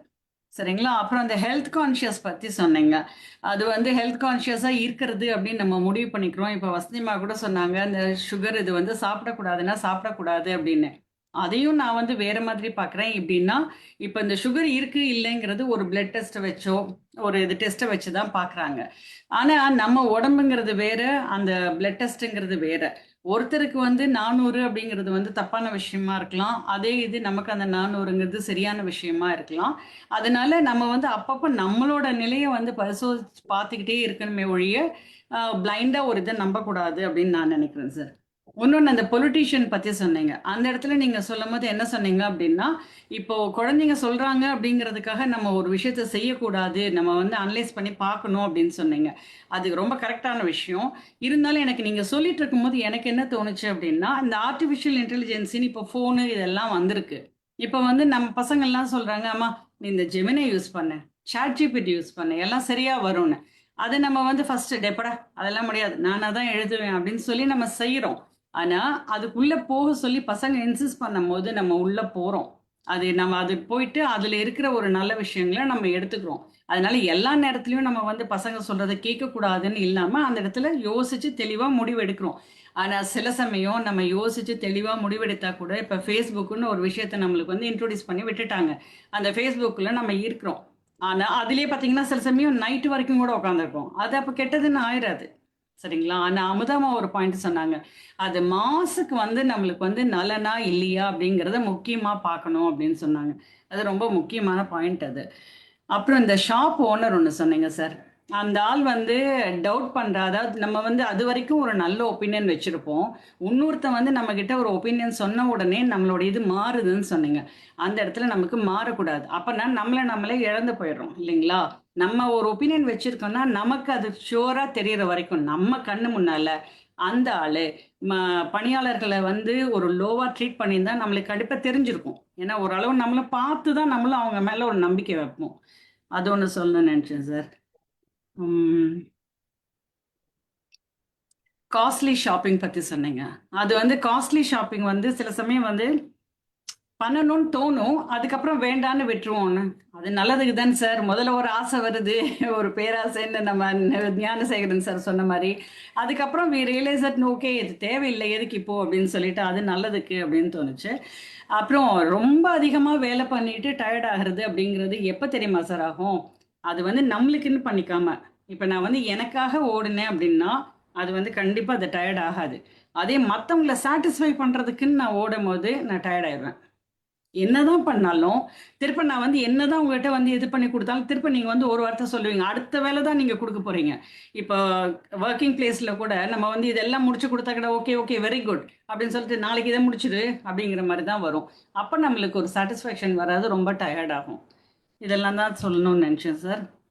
அந்த எஃபிக்குள்ள போறது வந்து லாஸ்டா இப்ப நீங்க சொல்லிட்டு இருந்தீங்க, அது வந்து நம்ம ஏதாவது எழுத போறோம், 2 பக்கம் எழுதணும்னு முடிவு பண்ணிட்டோம்னா ஃபேஸ்புக்கு போகாதுன்னு சொல்றீங்க. ஆனா சில சமயம் நம்ம எழுத ஆரம்பிச்சதுக்கு அப்புறமேலே ஒரு மைண்ட் பிளாக் மாதிரி வரும். அப்ப நம்ம வந்து வேற எங்கேயாவது போயிட்டு வரணும்னு தோணும் போது we can go to the other pages and we will come back அப்படிங்கிறது என்னோட பாயிண்ட் சார். Thank you sir. நீங்க சொன்ன பாயிண்ட் எல்லாமே சரிதான். நீங்க வந்து இப்ப ஃபேஸ்புக் போவாதீங்கன்னா நான் போவாதுன்னு சொல்லல. ஒண்ணு, ஏன்னா டைவர்ட் ஆகி போயிட்டு இதை டோட்டலா நம்ம என்ன செய்ய வந்தோமே அதே மறந்துட்டாதான் பிரச்சனை. போயிட்டு கொஞ்சம் நேரம் ரிலாக்ஸ் பண்ணிட்டு வர்றதுல, ஏன்னா நீங்க போக்கஸ்டா இருக்கீங்க, கொஞ்சம் ரிலாக்ஸ் தேவை, அங்க போறீங்க.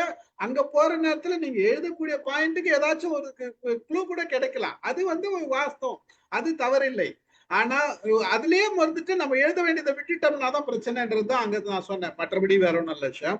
அதுக்கு அடுத்தது வந்து பிள்ளைகளை எல்லாத்தையும் கேட்க வேணாம்னு சொல்லல, எல்லாத்தையும் கேட்டுதான் ஆகணும். பிள்ளைகிட்ட கேட்டுதான் ஆகணும், பிள்ளைகளை சொல்றதுதான் ஆகணும். ஆனா அது ஒவ்வொன்று கேட்கறதும் வந்து எல்லாத்துக்கும் நம்ம தலையாட்டி அது சொல்றதெல்லாம் செஞ்சிடறோமா கிடையாது கிடையாது. அப்போ நம்ம டிசிஷன் எடுக்கிறோம். அந்த டிசிஷன் நம்ம எடுக்கிற டிசிஷனா இருந்தா நல்லதுன்றதுதான் சொல்ல வரேன். பிள்ளைங்க சொல்ற டிசிஷன் சரின்றப்ப நீங்க தாராளமா டிசிஷன் எடுக்கலாம். வேண்டாம்னு யார் சொன்னது? சொல்லல. அப்புறம் வந்து ஆரோக்கியன்றது சொன்னீங்க. சம்டைம்ஸ் வந்து நம்மளுக்கு அது முடிவு எடுத்து அதுக்கப்புறம் தான் தெரியும் நம்மளுக்கு அதோட இது நல்லதாவும் இருக்கலாம். சம்டைம்ஸ் இப்ப நம்ம தப்பு இல்ல, நான் அதெல்லாம் தப்பு சொல்லல. நீங்க வந்து அனலைஸ் பண்ணி பிள்ளைங்க சொல்றது ஓகே இது ட்ரை பண்ணி பார்க்கலாம், நல்லதா இருந்தாலும் பரவாயில்ல, கெட்டதா இருந்தாலும் பரவாயில்லன்ற அந்த முடிவுக்கு வந்து எடுத்தீங்கன்னா பிரச்சனை இல்ல. வேகா நீங்க சொல்றாங்கன்றதுக்காக செய்யக்கூடாதுன்றதுதான் இங்க சொல்றது. அங்க அப்படி செஞ்சீங்கன்னா நீங்க முரண்படுறீங்கன்றதுதான் இங்க கருத்து. அதுக்கப்புறம் ஆரோக்கியன்றது வந்து ஒரு உதாரணத்துக்கு தான் சொன்னது. ஒவ்வொருத்துக்கும் ஒரு ஆரோக்கியத்தை பத்தி பேசுறது. ஒரு ஒரு ஒரு முடிவு எடுக்கிறோம், அந்த முடிவை நோக்கி நம்ம பயன்படுத்துறோம். இப்போ ஹெல்த் கான்சியஸா இருக்கணும்னா நான் ஹெல்த் கான்சியஸா இருக்கிறதுன்றதுக்காக நான் என்ன செய்யறேன் அப்படின்றது அதுல இருந்து மாறுபடாதீங்கன்றதுதான், வேற ஒண்ணு இல்லை. மாறுபடும் போது கொஞ்சம் நம்மளோட மனநிலை மாறுபடுதுன்றதுதான் இங்க கருத்து. ரெண்டாவது தியானம், கடைசியா தியானம் சொன்னீங்க, முதல்ல தியானம் சொன்னீங்க. தியானம் பத்தி என்னன்னா நீங்க சொன்னது உங்களோட இது, அதாவது மனநிலை தியானத்துல உட்காந்து டோட்டலா வந்து உங்களோட எல்லா சிந்தனையும் நிறுத்தி நீங்க ஃபுல்லா எம்டி ஆகணும்னு நினைக்கிறீங்கன்னு நினைக்கிறேன். அதெல்லாம் இல்ல சார், அப்படியெல்லாம் கிடையாது. நான் வந்து நானா தான் இருப்பேன். நான் வந்து அமைதியா இருப்பேன், சும்மா இருக்கிறது அப்படிங்கிற மாதிரி. ஒரு விஷயம் என்னன்னா நீங்க என்ன தியானம் பண்ணாலும் உங்க பிரெயின் ப்ராசஸ் போயிட்டே தான் இருக்கும், சிந்தனைகள் ஓடிட்டே தான் இருக்கும். கொஞ்சம் நீங்க கண்ட்ரோல் பண்ணி உங்க பாடியை க்ளோஸ் அமைதி பண்ணிக்கலாம், உங்க மனசையும் அமைதி பண்ணிக்கலாம், கொஞ்சம் நிதானம் கிடைக்கும். ஆனா அது தவறில்லை, அது தியானம் தான், இல்லைன்னு சொல்ல வரல. அதே டிரான்சிஷன் தான் புக்கு படிச்சு நீங்க போக்கஸ் பண்ணும் போதும் மென்டலாவும் பிசிக்கலாவும் நடக்குதுன்றதுதான் சயின்ஸ். புக் மட்டும் இல்ல சார், டிரைவிங் கூட தியானம் பண்றது. நீங்க இப்ப ஒண்ணும் இல்ல, ஒரு நல்ல புக்கு டிப்தா படிச்சுட்டு இருக்கீங்க, பக்கத்துல நின்னு உங்க மகளோ வீட்டுக்காரோ கூப்பிட்டு இருப்பாங்க, கேட்டே இருக்காது, காதுல விழுந்தே இருக்காது. இவ்வளவு நேரம் கத்தினுங்கிற கேட்கவே இல்லையா உங்களுக்கு, நான் கூப்பிட்டியா அப்படின்னுவோம். ஏன்னா அதுக்குள்ள மூழ்கி போயிட்டீங்கன்னு அர்த்தமே ஒழிய அந்த டிரான்சிஷன் அந்த மனதை ஒருமுகப்படுத்துதல் தான் சார் சொல்றது. மாறுதல் அது வேற, தியானம் வேற. சரி, ஓகே.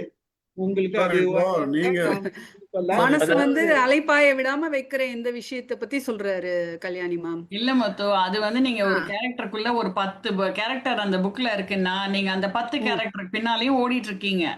அது எப்படி தியானமாக முடியும்? இல்ல இல்ல இன்னொரு பாயிண்ட் வந்து எந்த வித எண்ணமும் இல்லைன்னு நினைக்கிறதே ஒரு எண்ணம் தானே. அட இல்ல மனது இப்ப சார், எம்டியா அதாவது இருக்குன்னா அதுவும் ஒரு எண்ணம் தானே இல்லையா? நடராஜர் சார், நான் என்ன இல்ல சொல்றேன்னா அதாவது இல்ல இல்ல பலவிதமான மனதுல எந்த எண்ணமும் இல்லாம இருக்கிறேன் என்று சொன்னா அதே ஒரு எண்ணம் தானே. அதாவது ஆமா இந்த இல்ல இந்த சார், இந்த வேலையில நடராஜ் வந்து சார், நடராஜ் இல்ல சார், நடராஜர் சார், வேலையில நீங்க வந்து என்ஜாய் மானிட்டர் செய்யணும். வேண்டா வெறுப்பா செய்தா அது தியானமா வராது. வேண்டா வெறுப்பா செய்தா யூ கெட் டயர்ட். அத விருப்பத்தோட செய்தால் யூ won't get tired. ஆனால் டைம் இருக்கு. You might be overloaded with work அப்படின்னு சொல்லணும். This is beyond my limit. I will do it tomorrow. அப்ப செய்யறதை நீங்க விருப்பத்தோட செய்யணும். எல்லா ஆபீஸ்லயும் they take advantage of you. The more you do, they use more. அது சகஜம். ஸோ அதில் தான் நாங்கள் ஜாக்கிரதையா இருக்கணும். ஆனால் நாங்கள் அதான் அந்த நீங்கள் சொன்ன மாதிரி விருப்பம் இல்லாமல் செய்தா யூ கெட் டயர்ட். ஆனால் இந்த எம்டியா இருக்கிறதுன்னு நாங்கள் நினைக்கிறதே ஒரு எண்ணம் இல்லையா? அதாவது மூச்சை பார்த்துட்டு இருக்கிறோம்ன்ற அதே ஒரு எண்ணம் பார்த்தீங்களா? அப்ப அது ஒரு சீவன் தான் எண்ணம் சொன்ன தான் மாதிரி சார். அது ஒரு எண்ணம் தான். அதுவும் இல்லாம நம்மளால அமைதியா இருக்க முடியும். அது வந்து ஒன் ஷுட் ஃபீல் இட். இல்ல அதாவது என்னன்னா நீங்க சொல்றது வாஸ்தவம். நீங்க சொல்றது உங்க தியான நிலைக்கு நீங்க எடுத்துக்கிற ஒரு முடிவு வந்து உங்களுக்குரியது. நாங்க இல்லைன்னு எந்த விதத்திலயும் மறுக்கல. அது தியானம் இல்லைன்னு நான் சொல்லல. நான் சொன்னது வந்து ஒரு டிரான்சிஷன் நடக்குது மனசுல, பிரெயின்ல வந்து ஒரு டிரான்சிஷன் நடக்குது. இந்த transition we call it as hypnotic ஸ்டேட்னு கால் பண்ணுவோம். அந்த ஹிப்னாட்டிக் ஸ்டேட்ன்றது தான் எல்லா இடத்துலயும், அது ஒரு மனநிலையிலிருந்து இன்னொரு மனநிலை போய் அந்த மனநிலையோட ஒன்றி போறது தான் டிரான்சிஷன். இந்த டிரான்சிஷன் நடக்கிறது வந்து தியானம் பண்ணாலும் நடக்கும், புக்கு படிச்சாலும் நடக்கும், ஏதோ ஒரு விஷயத்த போய் டீப்பா பண்ணும் போது நடக்கும்ன்றது தான் நாங்க சொல்றது. நீங்க அது இல்லைன்னு சொன்னாலும் நாங்க கவலைப்படல. அது உங்களோட விருப்பம், உங்களோட மனநிலை, நாங்களும் கவலைப்படல சார். உங்களோட மனநிலை, இல்ல அவ்வளவுதான். நாங்களும் கவலைப்படல சார். நீங்க அது அது தியானம் உங்களோட இல்லைன்னா மனநிலை. தியானம் இல்லை சார், தியானம். ஒரு விஷயம் சார். இப்போ நீங்க சொல்லக்கூடிய ஒரு இந்த அறிவாற்றல் முரண்பாடுக்கு வந்து ஆஸ் அ ஃபைனலி வந்து என்னன்னா, நம்ம என்ன காரியம் செய்தாலும் அந்த காரியம் வந்து அது கரெக்டா தப்போ எதுவா இருந்தாலும் டெசிஷன் வந்து நான் எடுத்துக்கிறேன்.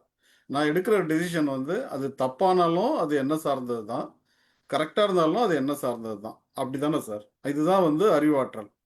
அங்க எங்க சார் முரண்பாடு வருது? அது முரண்பாடு கிடையாது சார். ஆ அது முரண்பாடு கிடையாது. நீங்க ஒரு செயல் எடுக்கிறீங்க, நீங்க ஒரு ஒரு நாளைக்கு வந்து ஏதோ ஒரு விஷயத்த ஒரு டாக்குமெண்ட் ப்ரிப்பேர் பண்ணி கொடுக்கணும்னு நினைக்கிறீங்க. எஸ் புரியுதுங்களா? நீங்க டாக்குமெண்ட் ப்ரிப்பேர் பண்ணி நாளைக்கு சாயங்காலத்துக்குள்ள கொடுக்கணும்னு நினைக்கிறீங்க. ப்ரிப்பேர் பண்ணி முடிச்சிட்டீங்கன்னா நீங்க எடுத்த டிசிஷனை முடிச்சு எக்ஸிக்யூட் பண்ணிட்டீங்க. Okay okay sir. புரியுதுங்களா?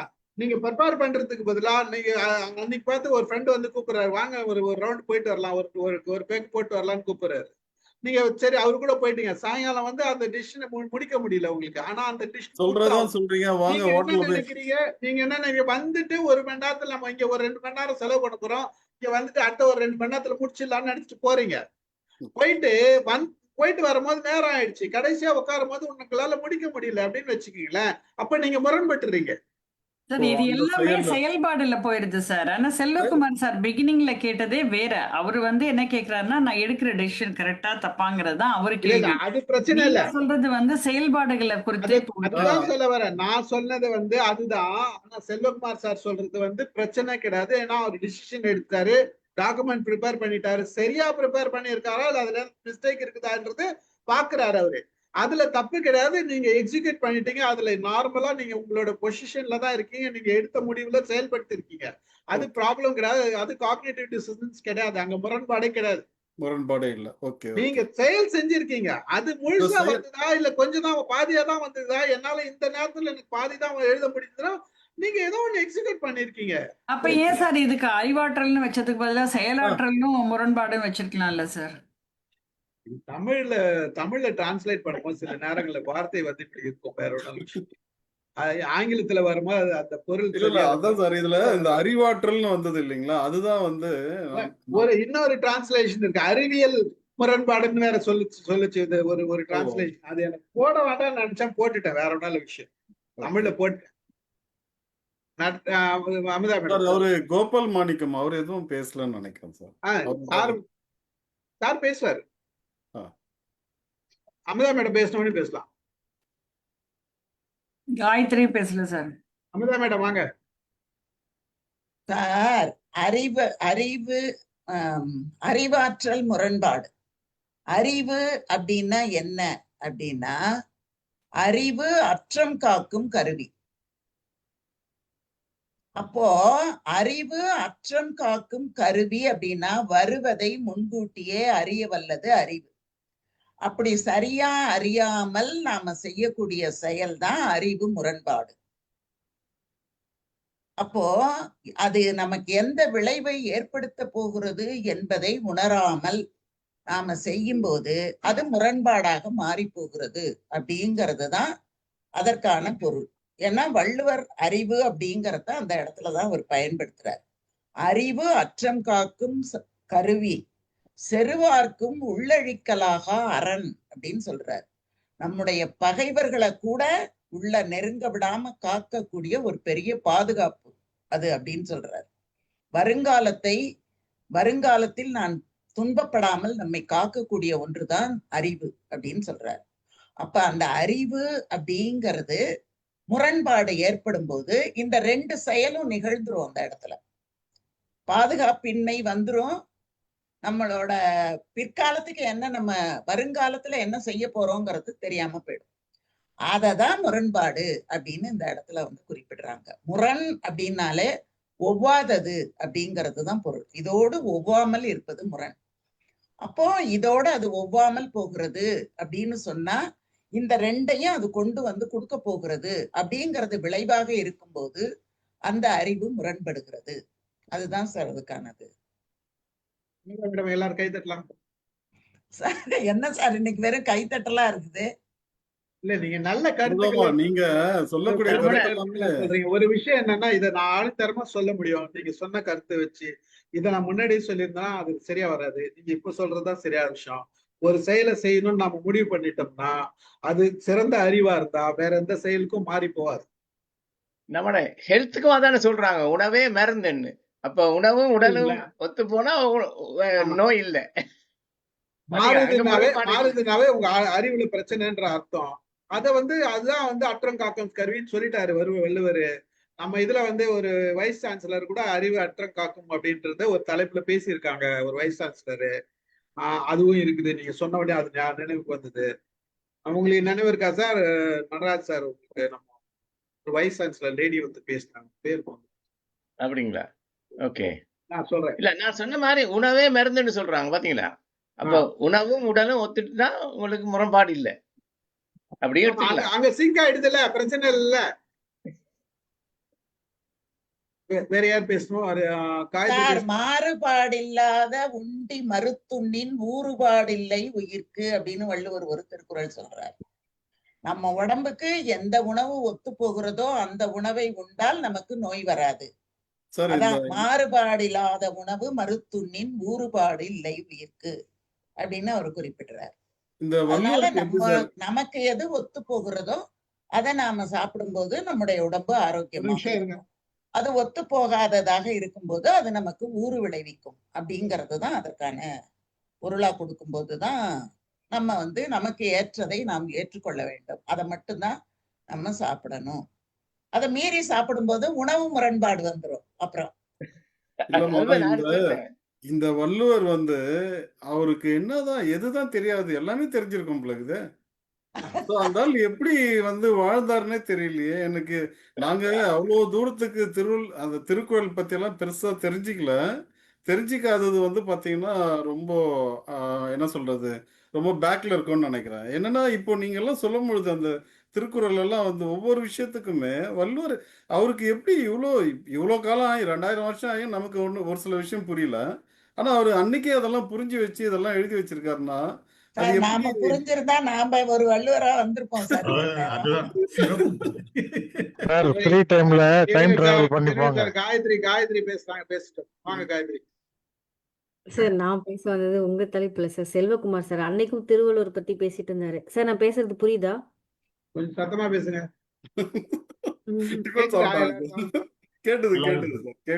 நல்லாவே புரியுது. திருக்குறள் பல்லு வலிங்க சார், அதனால எனக்கு மறுத்து போன மாதிரி அதனால தெரியல. திருக்குறள் வந்துட்டு திருவள்ளுவர் பத்தி சொல்லிட்டே இருக்காருல்ல சார், கேட்டுட்டே இருக்காருல்ல, அவர் எப்படி எழுதினாரு எப்படி எழுதினாரு என்கிட்ட இங்க ஒரு சிலர் அப்படி கேட்டிருக்காங்க. அதனால நான் சொல்றேன், நம்மலாம் வந்துட்டு நம்ம வாழ்க்கையை இம்ப்ரூவ் பண்ணிக்கிறதுக்கு எதுலயாவது இருந்து கத்துக்க முடியுமா, நம்ம வாழ்க்கையை இம்ப்ரூவ் பண்ணிக்கிறதுக்கு தேடுறோம். அவங்கெல்லாம் மகான். ரெண்டாவது அமைதியா இருந்தாலே நம்மளுக்கே இப்போ ஒரு உடம்பு சரியில்லைன்னா நம்ம அமைதியா உட்காந்து யோசிச்சாதான், யோசிக்க வேணாம், அமைதியா இருந்தாலே சில விஷயங்கள் புரிய வரும். அது மாதிரி அவங்க மனசெல்லாம் ரொம்ப அமைதியா வச்சுக்கிட்டு அவங்க எது மேலேயும் ஆசை இல்லாம இருந்ததுனால அவங்களுக்கு நிறைய விஷயங்கள் புரிஞ்சிருக்கு, அதை எழுதியிருக்காங்க. நாட்டில் நடக்கிறத பார்த்தோ இல்லை ஃப்யூச்சரில் எப்படி இருக்குங்கிறத நினச்சோ அவங்க எழுதியிருக்காங்க அப்படிங்கிறது என்னோட இது. ஸோ இது வந்து என்னை பொறுத்த வரைக்கும் பெரிய வியப்பு இல்லை, வியப்புக்குரிய விஷயம் இல்லை, பாராட்டக்கூடிய விஷயம் அப்படின்னு நான் நினைக்கிறேன். மகிழ்ச்சி, நன்றி நன்றி. அது என்ன சொல்ல வர்றாங்க காயத்ரி அப்படின்னா, திருவள்ளுவருக்கு எந்த பிரச்சனையும் இல்லை, எந்த தொந்தரவும் இல்லை, ஒரு சார் அவருக்கு அப்படியே கல்யாணம் ஆயிருக்கு சார், கல்யாணம் ஆயிருக்கு, பொண்டாட்டி வந்திருக்கு. அவங்க மனைவி வந்து ரொம்ப கூலா இருந்திருக்கிறாங்க. அதனால வந்து நாட்டு நடப்பு அழகா கவனிச்சு பார்த்திருக்காரு. அவருக்கு அதை தவிர வேற ஒரு வேலை இல்லை. இதெல்லாம் கரெக்டா தெளிவா சொல்றாங்க. நன்றி காயத்ரி, ஒரு நல்ல புரிதல். அதாவது 2000 வருஷத்துக்கு முன்னாடி ஊடகம் இல்லை சார், மொபைல் இல்லை உங்களுக்கு சார், ஏத்த மாதிரி அதனால அவர் மாத்திட்டீங்க நிம்மதியா பாத்தீங்களா இருந்திருக்காரு. சார், மாலதி மேடம் சார் இல்லைங்கிறதுனால. நீங்க காயத்ரிய வந்து புகழ்ந்து சொல்றீங்களா இல்ல வஞ்ச பேச்சு சார், அவரு சார், நான் நல்லாதான் சொன்னேன், இப்ப நீங்க தான் குழப்பிட்டீங்க. வஞ்சக புகழ்ச்சி காயத்ரி, வள்ளுவரை வந்து வியக்காம இருக்க முடியாதும்மா. அது இயல்பு கிடையாது. அது இயல்பா இருந்தா அதே காலகட்டத்துல எத்தனையோ பேர் வந்திருப்பாங்க. வள்ளுவத்தை வந்து வெல்ல முடியல. ஈர்க்கவே வேண்டாம்னு சொல்லல. கண்டிப்பா இந்த அதாவது உலக அளவுல பயன்படுது. இப்போ அவரோடது உலக பொதுமுறைன்னு அதனாலதான் சொல்றோம். இப்ப இங்க இருக்கக்கூடியவங்களுக்கும் அது பொருந்தும், இந்த வாழ்க்கை முறையில இருக்கவங்களுக்கும் பொருந்தும். நான் அந்த வகையில வியக்க வேணாம்னு சொல்லல. எப்படி எழுதியிருப்பாரு, எப்படி எழுதியிருப்பாரு அப்படின்றது நிறைய பேருக்கு வியந்துட்டே இருக்காங்கல்ல. அது ஆமா, அது வியப்புதாம்மா. ஏன்னா அந்த குறள் வெண்பாவை அவர் எழுதும்போது ஒரு இடமும் தலை தட்டல, பொருள் தட்டல. படிக்க படிக்க பொருள் வந்துகிட்டே இருக்கு. ஒவ்வொருத்தர் படிக்கும்போது ஒவ்வொரு விதமான பொருளை கொடுக்குறாங்க. 1ஆவதுல படிச்சா ஒரு அர்த்தம் தெரியுது, 5ஆவதுல படிச்சா ஒரு அர்த்தம் தெரியுது. ஏன்னா திருக்குறளை அதுல இருந்து வைக்கிறாங்க. 1ஆம் கிளாஸ்ல வைக்கிற திருக்குறள் 5ஆம் கிளாஸுக்கும் வரலாம், 5ஆம் கிளாஸ்ல வைக்கிறது 8ஆம் கிளாஸுக்கு வரலாம். 1ஆம் கிளாஸ்ல கொடுத்த தெளிவுரை 8ஆம் கிளாஸுக்கு கொடுக்க முடியாது. அதுக்குள்ள அறிவும் வளர்ந்துருது, அந்த திருக்குறள்ல இருந்து பொருளும் அதிகமாகுது. அதனால ஆமா, அவர் ஆனா வந்துட்டு இப்போ எனக்கு ஒரு கேள்வி. இப்போ நீங்க வியந்து பாக்குறதுக்கும் செல்வகுமார் சார் வியந்து பாக்குறதுக்கும் வித்தியாசம் இருக்கிறதா நினைக்கிறீங்களா இல்லையா? வித்தியாசம் இதுல வியந்து பாக்குறதுல வித்தியாசம் எங்கம்மா இருக்கு? இல்லைங்கம்மா, உங்களோட வியப்புக்கும் செல்வகுமார் சார் வியப்புக்கும் வித்தியாசம் இல்லையா உங்களுக்கு? இருக்கு காயத்ரி. நிச்சயமா இருக்கு, நிச்சயமா இருக்கு. ஏன்னா செல்வகுமார் சார் வந்து இப்பதான் வள்ளுவரத்தை வந்து தெரிஞ்சுக்க ஆசைப்படுறாரு. நீங்க வந்து ஏற்கனவே தெரிஞ்சிருக்கிறீங்க. அமுதாமா வந்து அதுல பட்டம் பெற்றிருக்காங்க வந்து திருக்குறள் சார், திருக்குறள்ல எல்லாம் நான் பட்டம் பெறல சார். இல்லம்மா அம்மா எனக்கு திருக்குறள் கொஞ்சம் தெரியும். இல்லம்மா திருக்குறள்ல பட்டம் பெற வேண்டாம். நீங்க புலவர் பட்டம் பெற்றிருக்கீங்க. திருக்குறள்ல வந்து நீங்க அதிலேயே ஊறி போயிருக்கிறீங்க. தமிழ் ஆர்வத்துல வந்து எல்லாத்தையும் சிறப்பா செய்திருக்கீங்க. அதனால வந்து அப்படியே வார்த்தைகள் வந்துகிட்டே இருக்குது. நீ அதுலயே முங்கி எழுந்ததுனால உங்களுக்கு வந்து எதுனாலும் டக்குன்னு சொல்லிடலாங்கிற மாதிரி இருக்கு. நாங்க இப்பதான் ஆரம்பத்துல வந்துகிட்டு இருக்கிறோம், அது பின்னால வந்துகிட்டு இருக்கோம். சொன்ன கருத்தை வந்து ஆஹா இதெல்லாம் இருக்கா அப்படின்னு நம்ம வந்து ஆச்சரியத்துல இருக்கிறோம். செல்வகுமார் ரொம்ப ரொம்ப ரொம்ப வியப்புல இருக்கிறாரு, அவ்வளவுதான். அதுல ஒரு இடம் அவர் சொல்றாரு, அறிதொரும் அறியாமை கண்டற்றால் இது செறிதொரும் செய்யிழையார் மாட்டு அப்படின்னு ஒரு திருக்குறள் ஒண்ணு சொல்றாரு. அதுல என்ன சொல்றாருன்னா, இல்லறத்துல வாழக்கூடியவன் ஒவ்வொரு நாளும் ஒரு விதமாக அவன் வந்து வாழறான். அதனாலதான் அவனுக்கு இல்லறம் ஒரு நாளும் சலிப்பதே கிடையாது. அதனாலதான் அவன் எத்தனை ஆண்டு காலம் ஆனாலும் இல்லறத்தை தொடர்கிறான். அதே மாதிரி இந்த நூல்கள் இருக்க படிக்க படிக்க படிக்க படிக்க புதுசு புதுசா நமக்கு தந்துகிட்டே இருக்கும் அப்படின்னு அவர் சொல்றாரு. செறிதொரும் அரிதொரும், அரிதொரும் அப்படின்னா அப்பப்ப அப்பப்ப அப்பப்ப அப்படின்னு சொல்லிட்டு இத வந்து கம்பராமாயணத்துல சொல்லும் போது சொல்லுவாங்க, ராமனை பார்க்கும் தோறும் அப்படி திரும்பி பார்க்கும் போதெல்லாம் அவளுக்கு ஒரு உணர்வு வருது, சீதையை பார்க்கும் தோறும் ஒரு உணர்வு வருது அப்படின்னு அந்த இல்லறத்தை சொல்லும் போது அந்த தொறும் அப்படிங்கிறது நொடிக்கு நொடி படிக்க படிக்க நொடிக்கு நொடி அது ஒரு பொருளை தந்து கொண்டே இருக்கிறது. அதுக்கு பொருத்தம் சொன்னார் பாருங்க. உவமை வந்து இல்லறத்தை சொல்றாரு பாருங்க. இல்லறத்துல மனைவியோடு கூடி வாழக்கூடியவனுக்கு ஒரு நாளும் சலிப்பு தட்டுவதில்லை. அவன் அந்த வாழறான், அந்த மாதிரி ஒரு வாழ்க்கை அவனுக்கு கிடைக்குது. அதே இது உனக்கு புத்தகம் படிக்கும்போது கிடைக்கும்னு அவர் சொல்றாரு அப்படின்னா, அவர் ஒப்புமை சொல்லக்கூடிய பொருளை நம்ம பார்த்தோம்னாலே நமக்கு வந்து புரிஞ்சு போயிடும் அது எந்த அளவுக்கு ஒரு ஒப்புமையாக இருக்கிறது அப்படிங்கிறது. இதுக்கு வாரந்தோறும் வள்ளுவத்தை வந்து இன்னைக்கு வந்து மாத்திருக்கலாம் போல தெரியுது. அந்த மாதிரி தான் இருக்குது இன்றைக்கு. செல்வகுமார் சார் சிரிக்கிறாரு. சலிப்பு தட்டை விட்டா தானே என்னாலும் பாரு ஏதோ ஒண்ணு. நன்றி, முடிச்சுக்கலாமா? மகிழ்ச்சி. அடுத்த வாரம் இன்னொரு காக்னேட்டிவ் பயஸ் இதே மாதிரி ஒரு கருத்தை எடுத்துட்டு அலசுவோம். சார் இதுல எனக்கு இன்னைக்கு நிறைய எனக்கு வந்து கருத்து கிடைச்சிருக்கு. ஒரு 4-5 வீடியோ போட்டுருக்கேன் நான் அதை வச்சு. சிறப்பு சிறப்பு சிறப்பு. சூப்பர்.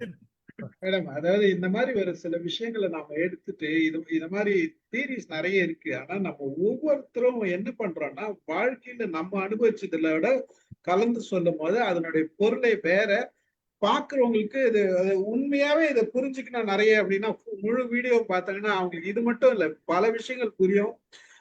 ஆனா பொறுமையா பார்க்கணும், மக்கள் பார்த்தாங்கன்னா நல்லதுன்னு நினைக்கிறேன் நான். மகிழ்ச்சி. ஒரு நல்ல கருத்து, நல்ல கலந்துரையாடல், நிறைய கருத்துக்கள், ஒவ்வொருத்தருக்கும் ஒவ்வொரு கோணங்கள்ல நம்ம பேசலாம். அந்த கோணங்கள் மாறும் போதுதான் இது என்ன அப்படின்றது நமக்கு தெரியுது. நான்சாயர் சாரும் அவரோட பாணியில வந்து சொன்னாரு. அதை தாண்டி நம்ம கொஞ்சம் விலகியும் போய் திருப்பி உள்ள வந்திருக்கோம். அந்த கருத்துக்களை விட ஒட்டி தான் போனோம். ஆனா விலகி போய் கொஞ்சம் பல வேற ஒரு கருத்துக்களை பேசி மறுபடியும் உள்ள வந்தோம். மகிழ்ச்சி. நன்றி. கலந்து கொண்ட அனைவருக்கும் நன்றி கூறுகிறேன். நிகழ்ச்சி நிறைவு செய்யும். நன்றி சார். நன்றி. நன்றி சார்.